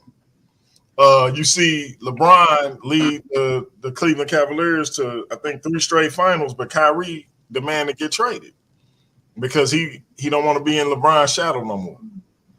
It take a rare player like a D Wade and Chris Bosh to humble themselves to let LeBron be LeBron. It take a rare player to say, I'm gonna mute myself to a degree and let this other player do what he do, like Steph Curry did with Kevin Durant. You take a rare that's rare, because even Kevin Durant, being the recipient of Steph Curry's grace, didn't like being overshadowed by Steph Curry. And so, like, hey, listen, in life, period, as a man, the male ego is as fragile as the cheapest glass you can buy. Like if you thump it, it could crack. And so, you know, just ask a man who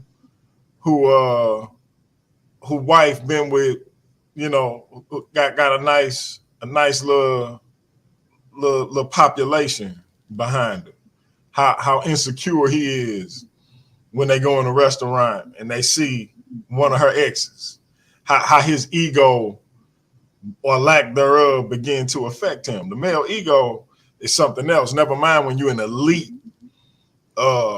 athlete or an elite actor. Like we see it in movies. Vin Diesel and The Rock couldn't work together. They just came back together recently. The male ego is a mother sucker. And so when you're dealing with athletics, when only one player can take the lead in a particular game, you know, you can get caught up in all of that. And Scottie Pippen being called Robin, being called a sidekick, you know, to Michael Jordan all these years, and then watching those past events unfold where Michael Jordan is seemingly being celebrated while more light is being shined on his flaws. It's a situation that could be all bad. Like if you look back at the Warriors 20 years from now, and Kevin Durant is considered the weak link in that documentary, he gonna feel away. He may not admit it. He may go on Twitter or somebody else and vent about it, but that's what it comes down to. Like we see it in football, baseball. It's very common because Dr. King called it the drum major instinct. Everybody want to be up front. Because you know, and I don't mean to interrupt. You know they finna tear KD ass up. KD he better do something. If he don't win another ring, it's a wrap. You better do something in Phoenix because, like, I'm gonna be real honest with you, right? Westbrook, they call him Westbrick. They're gonna treat him like Jamal Crawford. You see what I'm saying? Yo, your athleticism was just out of here. It was just that great. You see what I'm saying? So yeah, you didn't win a ring, but we're gonna treat you like Jamal Crawford and Charles Barkley. You see what I'm saying? So they fine, but KD gonna get it worse than Scottie. Russell Westbrook is gonna be remembered more fondly than Kevin Durant. Yeah, facts. Bro, he is. But what you got, Gail? What do you see? What similarities do you see between Scottie and? No. I mean like what's going on with what happened with Scottie and Jordan in that generation, right? And then what's going on here in this generation? What do you see similar to what happened to Scottie and Jordan? The thing is, it's kind of crazy because you see the similarity, but it's like it only goes but so far because even with us talking about Scottie being overshadowed by Mike and how they are today, Scottie actually stayed. He never asked to get traded. They was going to trade him. Scottie stuck with Mike. He could have, get me out of here. Nah, I'm not signing. Fuck that. You know what I mean? They stay together. They don't do that today. They ready to get out of town. You know, somebody called him a bitch. Oh, I'm out of here. You hear what he called me? Did you hear what he just called me? He called me a bitch. I'm gonna get my agent on the phone. I want to go to Los Angeles Lakers. Call Clutch Sports. I'm talking to LeBron. Get me out of here. He called me a bitch. You know what I'm saying? That's today. You know what I mean? They can just get mad or just don't like the way the coach is coaching them. They can go. These top players can just leave anytime they want. You know what I mean? So it's hard to compare Scottie's situation in that era to this era. You know, like you said, Kevin Durant, he is a villain because for me, this is my personal opinion. This is them making him a villain because of he killed their king, LeBron James. He killed the plan. The plan was to have LeBron have about 8, 9 rings, where he undoubtedly be the damn GOAT because they want him to go so bad. You cannot argue anything. This man got 8 championships. When KD put a monkey wrench in that plan, messed everything up, so he becomes the villain for life. They made up a crazy ass fucking, like I never heard in my life. They made up a crazy theme that goes along with the song that they gave this man. The theme was, "Hey KD, how can you go to Golden State when they just beat you? You can't go to them." And I'm telling you, this shit works like a fucking a whole master plan of the media putting the thoughts in people's head. People ask, yeah, how you gonna do that? Everybody's saying it now. How you gonna go to the team that beats you? He's a free agent. Since when being a free agent, you can't go to any team? I thought that was the whole purpose of becoming. And not only that, these people are not enemies. They really are cool with each other. You know what I'm saying? Yeah, they're tight. They hanging out and shit. They made, like, I'm trying to remember who it was. They can rap songs together. I'm trying to remember who it was. He got into a fight with his friend on the court, and then all of a sudden he was spotted chilling with him. Oh yeah, Charles Barkley and Shaq. That's a good example. That's a really all right. You know, they moms call you, hey, y'all better make up. And what's it? PJ Tucker and KD. Yeah, PJ Tucker, KD. You know, that's what I'm saying. You know what I mean? Like they just vilified this man because he joined the Golden State Warriors. Oh, you bitch! How you gonna do that? You fucking bitch! Oh, you son of a! You saw fuck! Look at you! How you gonna go to Golden State? They act as if this team cannot be beaten. That was the crazy part about it, as if this team just gonna be undefeated. Like, and no one can stop them. And the rumor was that Steph reached out to him and say, "Hey man, we'll get these rings together if you join us, bro." Fuck. Well, that's not a rumor. It was the Steph, and it was Draymond Green and Klay Thompson. They met him. They wanted, hey, you got to come to the team. They went to go see him. Mm-hmm. Come to our team. We need you. And they said that Kobe tried to do that with Dirk one time. He tried to recruit for the Lakers. I don't know. He could have. That's the rumor, though. So they stopped his trade. Chris Paul. You know that. Yeah. So okay. So basically, you're telling me, and you can correct me if I'm wrong.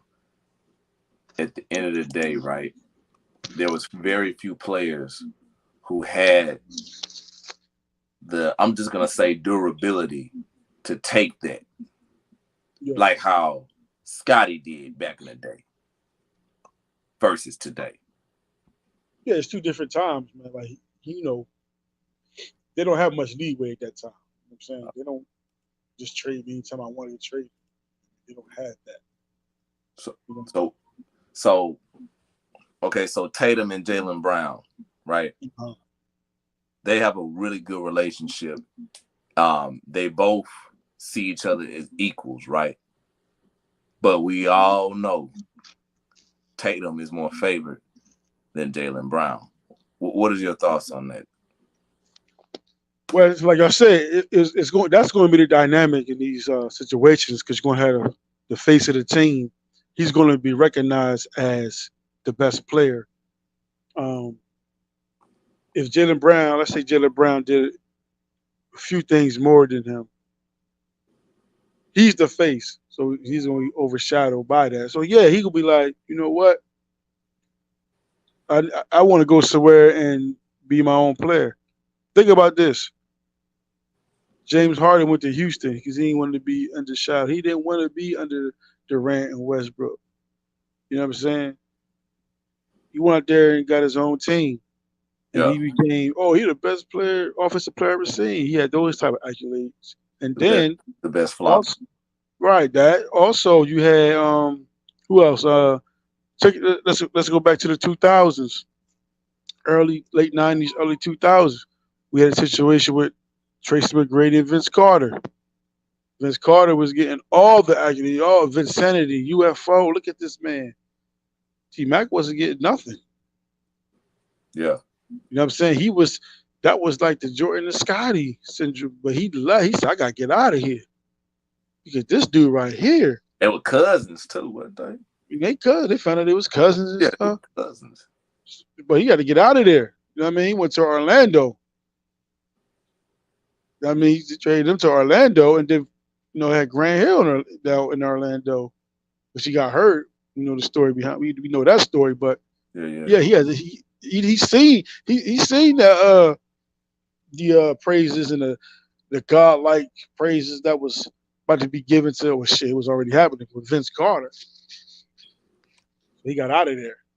You know what I mean? So, I mean, it happens through all our generations, man.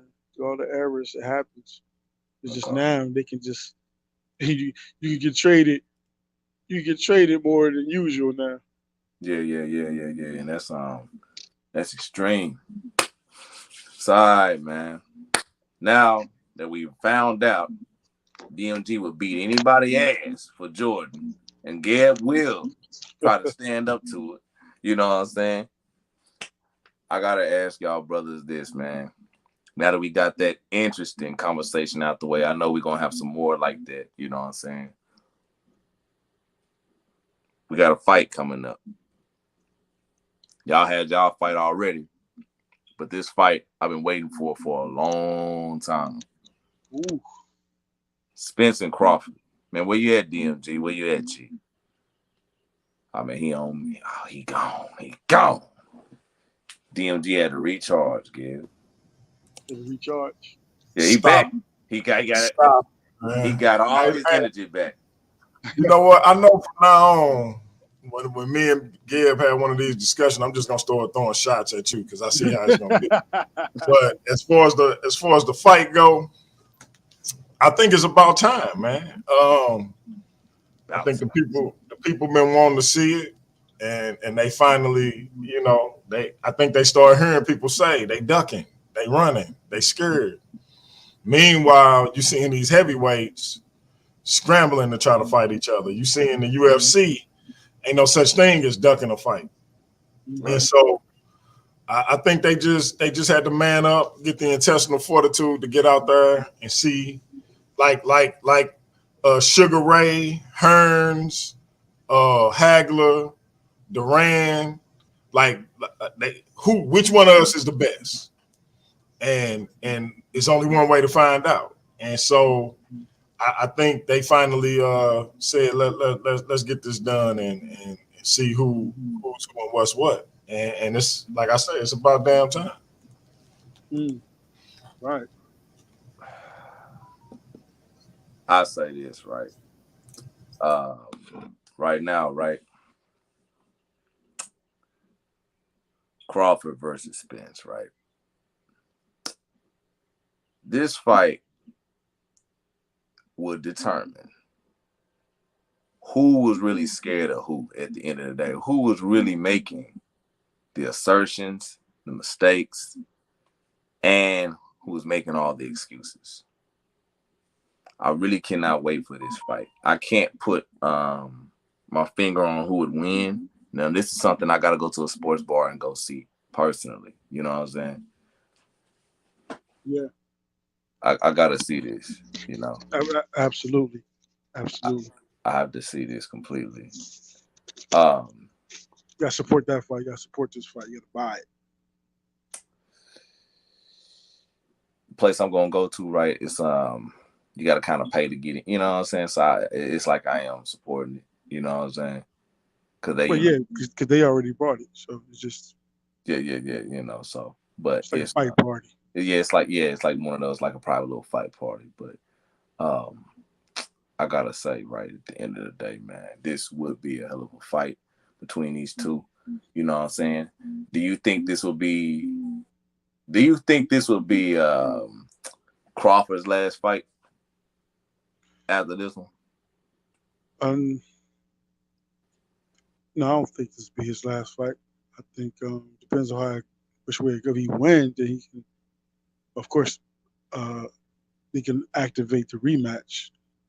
If Crawford wins or whoever wins, they can activate the rematch clause. They got 30 days to activate the rematch clause, and I'm quite sure them two guys, their egos and all, they're going to activate that damn clause. They're going, I want a rematch tomorrow. Goddamn.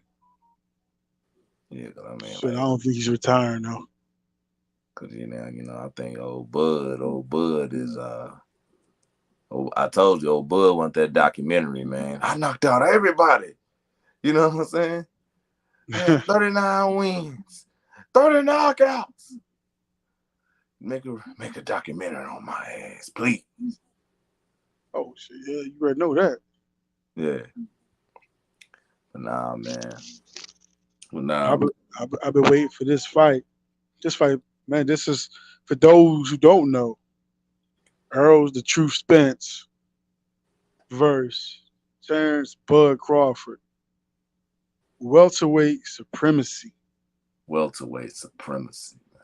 147. For the old schoolers who always say, I don't watch boxing no more because they don't fight each other.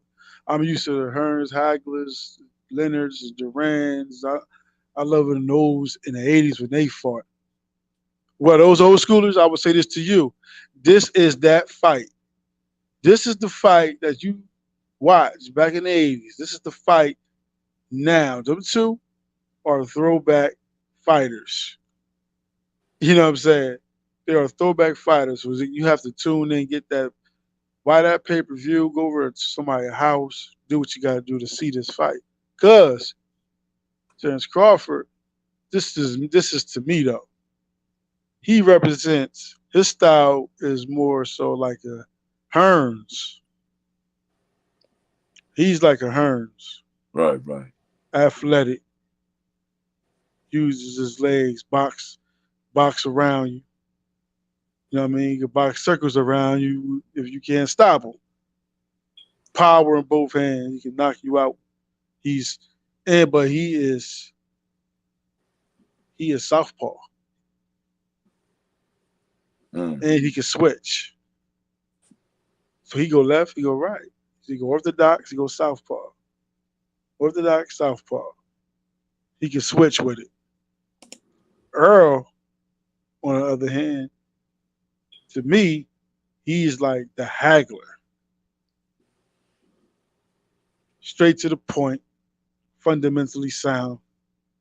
He coming at you. He throwing over 100 punches around. Pressure will be on. How do you stop or mitigate the pressure that Earl is going to be bringing? Crawford got to use those legs, got to use that jab. So it's going to be an interesting fight. If this is Hagler and Hearns, we know what kind of war that was. Man, that was war. So these dudes coming with that type of energy. Can't wait. Yeah. What you got on the tape though, DMG?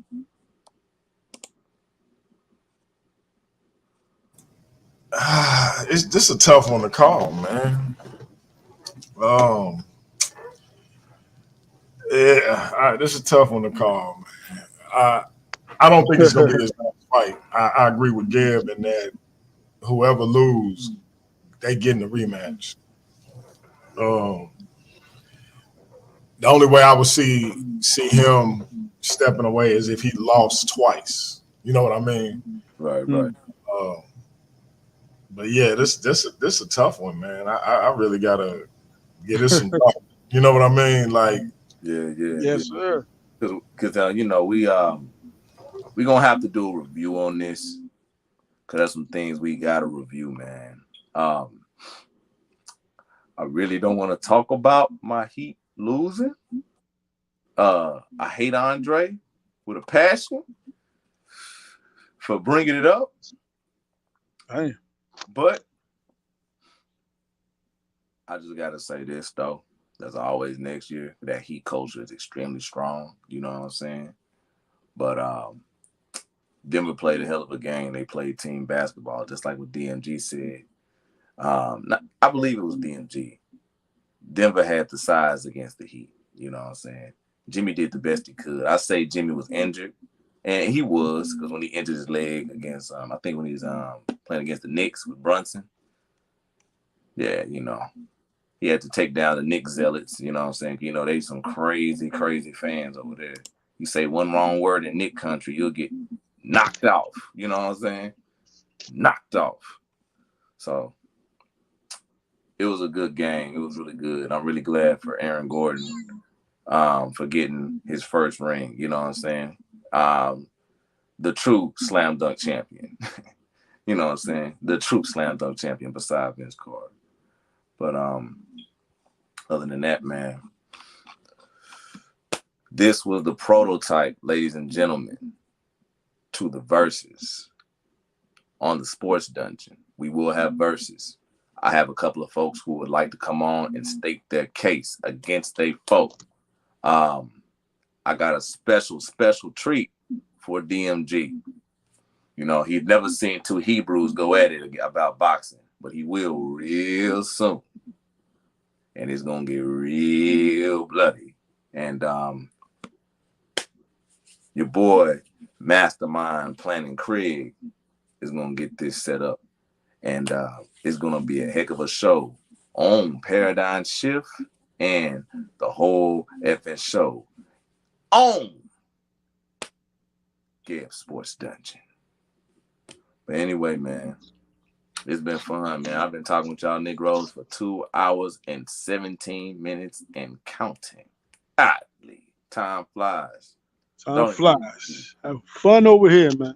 I mean, I don't know what the hell just happened just now. I don't know if it's a segue going on. I don't know. From Earl Spence to Aaron Gordon dunk contest. I don't know. Hey, I mean, I can't hear that shit. But hey, D-Money. I don't know what the hell that was, man. I'm like, okay, we're gonna break the fight down. They said, you know, we talking about Miami Heat. I said, okay. Right. I think that was the mastermind saying, look, let me get these talking points in so we can get up out of here. Right. So I think in the future we should keep, like, because I know me and Gab gonna have another debate on something. Oh yeah, definitely. But definitely. Next time we'll keep that to maybe 30 or 40 minutes. And right. To the rest of the joints. Y'all gotta have y'all chronicles. I ain't gonna ever interrupt y'all chronicles. And sit down again. DMG like, hold up, young buck. You ain't even born yet. I'm like, damn. I felt cornered, man. I felt cornered. I felt like the whole effing show was coming for me, man. I'm like, I'm the only paradigm over here by myself. The whole effing show jumping me, man. Hey, DMG, you see this, DMG? We all one people, brother. It ain't no whole fucking show. Don't worry about it. Say this, man. I never try to jump somebody who's tatted up, brother. I'm just put it to you like that. I'm not gonna be stupid, dude. At least you see me, I ain't got a tat on me. Why would I try to corner you, bro? Oh, man. Yeah, I'm still 6'2", 280, man. I lost 60 pounds, but I'm still 6'2". See, I'm 4'11", 20 pounds, bro. I ain't trying to, bro. I ain't trying to. 4'11", boy. I wouldn't have said that out loud. Nah, I am 4'11". I am 4'11". I want to say that out loud. I'm playing, man. I am 4'11", man. But nah, man. What y'all brothers did, what most black men can't do, and it's one of the reasons why Gil came to me, because I came from the debate circuits, and he said, you know what, we never debate about? We never debate about sports. You can debate about sports, and you can laugh about it, and the person you fight, he'll be closer than your brother. And I see what he means now by that power. So I give a standing ovation. Let me stand up. Standing ovation to Gil. And I take my hat off to that man. I take my hat off too. For throwing us away to the sports journey. But yeah, hey, man. It's about fun, man. Have fun, man. Talk shit, swallow spit, man. Like we on the corner in the barbershop, somebody your boy house, don't matter. Yep. But y'all niggas still crazy. So I ain't gonna ever get in the way of y'all niggas and y'all sports beef ever again. I'll moderate, but I'm gonna shut the fuck up next time. But you know, it be like that. I Because like I always say, You either die a hero or you live long enough to see yourself become the villain. Come on, man. Yo, the whole effing show needs that right there, man. Where are our sound effects, motherfucker? Where the whole effing show sound effects, man? Come on. The whole effing show sound effects is coming real soon. We still under management. Ratchet, I know you around listening, creeping Come on, around. Ratchet. I'm surprised you didn't jump in the back door like last time, but hey, DMG went gorilla mode. I wouldn't have jumped in either. This nigga would probably try to rip your head off like he tried to rip mine off. I like, DMG, nigga, it's me. Damn, nigga. You blacked out. You blacked out. Blacked out, man. Is there no one else? I'm telling you. Hey, man. But hey, before we get out of here, just want to let everybody know we will be live at 4:30 Central Time on Sundays. That's our regular day. This was a special edition, so y'all can see me and the brother Gab spar intellectually about sports. And you see, we still good. Ain't nobody ready to fight. Talking about meeting up at some point somewhere in the country because we in different areas. But ain't nobody talking about meeting up. F you, don't come back on my show. None of that. Because we men and we know we get spirited and we know when we talking sports, it's gonna get turned up. But everybody good, and this is how you have those type of barbershop style discussions. Absolutely. With that being said, I'm looking forward to continuing to be a part of the show. I want to say thank you and much appreciation for y'all having me. No, we appreciate you, man. It's your platform, brother. Right, man. They're having us merge in with the paradigm shift, man. It's starting something beautiful, man. Finally got a good intro to make it feel like a sports show. That's the first thing that I heard when you sent the sample to me. I'm like, oh, okay. Damn, this wasn't the Brady Bunch thing. No shots taken, but shots taken. Yeah. This wasn't the Addams family. It wasn't the Partridge family. This was a real thing. It was a real intro. Yeah, I try, man. I try. You know what I mean? Hell yeah, man. Now you don't try, brother. You do. You know what I'm saying? Right. That was important, man. Like I said, I don't take no shots like that. But that last theme stuff, like, yo, what's this, bro? Yeah. We can't do this. Speaking of, I think we're gonna show that to the people one more time. No doubt. That mother hard, man. Absolutely. Take us out, DMG. Take us out of here, brother. Let me see. Here we go.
Work on being better when I'm 70. Your drip is just a water stream. frame. You know I drip different, this is 7 C's. I deal with life different, make that lemon squeeze. Bring up for my style and identity. Better bounce back and get the cheddar cheese. I guess that's why they envy me. On track, now we gon' way up. W uses easy as a layup. Fucking late, stay up, stay up. Count all the way up. Count blessings and you know we pray up. Way up, way up. On track, now we gon' way up. Way up, now we gon' way up. Now we going. On track, now we gon' way up. Way up, now we gon' way up. Now we going. I got his band like I'm Barry Bonds. Running through the mud. Yeah, man. Yes, sir. Easy as a layup. So, you know, y'all come check us out. We're going to try to bring all the current sports topics. We got the NBA draft coming up, NFL mini camps, all of that good stuff. So, you know, is Zion Williamson going to get traded? Because we didn't even touch on Zion. So we got that coming up too. He on the trading block and he got some drama. So who want this fat bastard? Who won him? He going to Houston, bro. He going to Houston, bro. They gonna send him to Houston, bro. Oh shit, they got a problem. You don't think MJ gonna make a play for him? MJ sold that team, brother. You said MJ, he sold that team. It's yeah, but he's still part of the front office though. He showed majority stock, but he's still part of the front office. And you know Zion, I don't think they want him there. Zion wear his shoes, so no. Zion busted through his shoes. He can't wear them no more. The fat foot bastard. Then how you pop the shoe split open? Goddamn it! Come on, man. Yeah, but again, we got to touch on Zion. We got to touch on the NBA draft, NFL mini camps. Is Aaron Rodgers going to take the Jets to the promised land? We got a lot of interesting questions, man. Did DeAndre end up with a team yet? We got to touch on that. So y'all make sure y'all stay tuned to the sports dungeon. And we got the fact that DeAndre Jordan got a ring before Chris Paul. He got a ring. Reggie Jackson got a ring before Russell Westbrook. Woo! Man, that's go to Taiwan. Hall of Famers, right? DeAndre Jordan, Hall of Famer, first ballot. Reggie Jackson, first ballot. They got rings now. Shouldn't even hold the trophy, man. Come on, man. Reggie Jackson is better than Russ. Come on, we all know that. He got a ring. Hey, that's the logic. That's the logic. But we shall see. So we shall see. Remember, y'all, we also gonna be touching more on Earl, the True Spence, and Terrence Boy Crawford, the biggest fight of the year. Man, y'all better order that pay-per-view. Y'all cry about these type of fights not happening. Y'all cried about Floyd Mayweather, Pacquiao being too late. Who aged, who hours, Pacquiao's fault, it's Floyd's fault. Here these guys, and right now, undefeated, 39-0, 28-0, 39-0, 30 KOs, 28-0, 22 KOs. God damn, man. Somebody must go, D-Money. Man. Hey, this is gonna be an event. I know my man usually get the big fights. I know me and the wife probably gonna be posted at his crib. Oh man, definitely. I might go to the movie theater and watch it right in the movie theater. Yeah, but I gotta tell you another thing too. And see, I'm surprised the old guys didn't even mention this. We gonna go back in their time and before their time in the land of the classics, and we gonna teach you definitely doing that. We gonna teach you the history of the Admiral, Mr. Malone, Barkley. We gonna go deep down, Larry Bird, the only white man that can jump. We gonna go deep down. I can jump. He couldn't jump either. The only one. That man couldn't jump. What are you talking about? The only one that can jump. You better go to Tom Chambers or somebody, man. Oh man, I'm joking. That was a joke. I wanted to see if y'all Brett Berry. Right. Yeah. At least he won the slam contest. Larry Bird couldn't jump. That's why I tell people, hey, somebody said after Jokic led the Nuggets to the title, somebody said, but white men can't jump. I say, no, they can't. Did nobody say they couldn't play, though? Exactly. Yeah. See, I want to, man. I gotta let this sit with the people, man. Let this sit for always for all the basketball fanatics, man, that knows their basketball. Let this sit with especially the LeBron fans, fanatics, should I say? This is for the LeBron fanatics. Let this sit in with you, right? Brent Berry, the white boy, entered the dunk contest and won. Facts. And LeBron never entered, and he promised he would. Let that sit with you right there. I usually reserve this for my brother Cap 10K, but I got to start playing this for Gab too. Whenever Gab hit one like that, I just got to play this. I'm running this shit. Sit your $5 ass down before I make change. Yes. Yes, indeed, baby. He sure did make a name for himself, boy. Think about it. In Black History Month, they're going to be saying, when a white boy saved the dunk contest. For real. Like, man. Because Shaq said it. Hey, kid, nobody know who you are, kid. Everybody know me because I'm Shaq, barbecue chicken. But make a name for yourself. And he sure did. That was a hilarious Shaq impression, man. Hey, we at 2.5 hours, family. Make sure y'all come back and join us Sundays at 4:30 Central Time. Sports Dungeon, all the hottest sports topics. We still got to talk about Shannon Sharp leaving Skip Bayless. We got all that to bring to you. So we talking about boxing, MMA, basketball, football, baseball. If it happened, we're going to touch on it. You're going to touch on the beach ball. Don't matter. Table tennis. Whatever the hell y'all want. Hockey. God damn. Hockey, golf.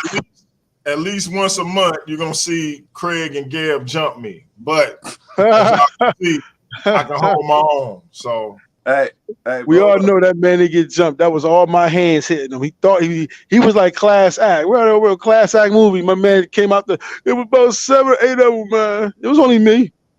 Yeah, because I was just trying to talk with you now. Ratchet, he'll jump you. He'll come straight after you. You know what I'm saying? That's why he named Ratchet Craig. You know what I'm saying? Shout out to Ratchet again. But yo, man. All right, man. I'm going to close us out with a song. There you go. Y'all be easy. For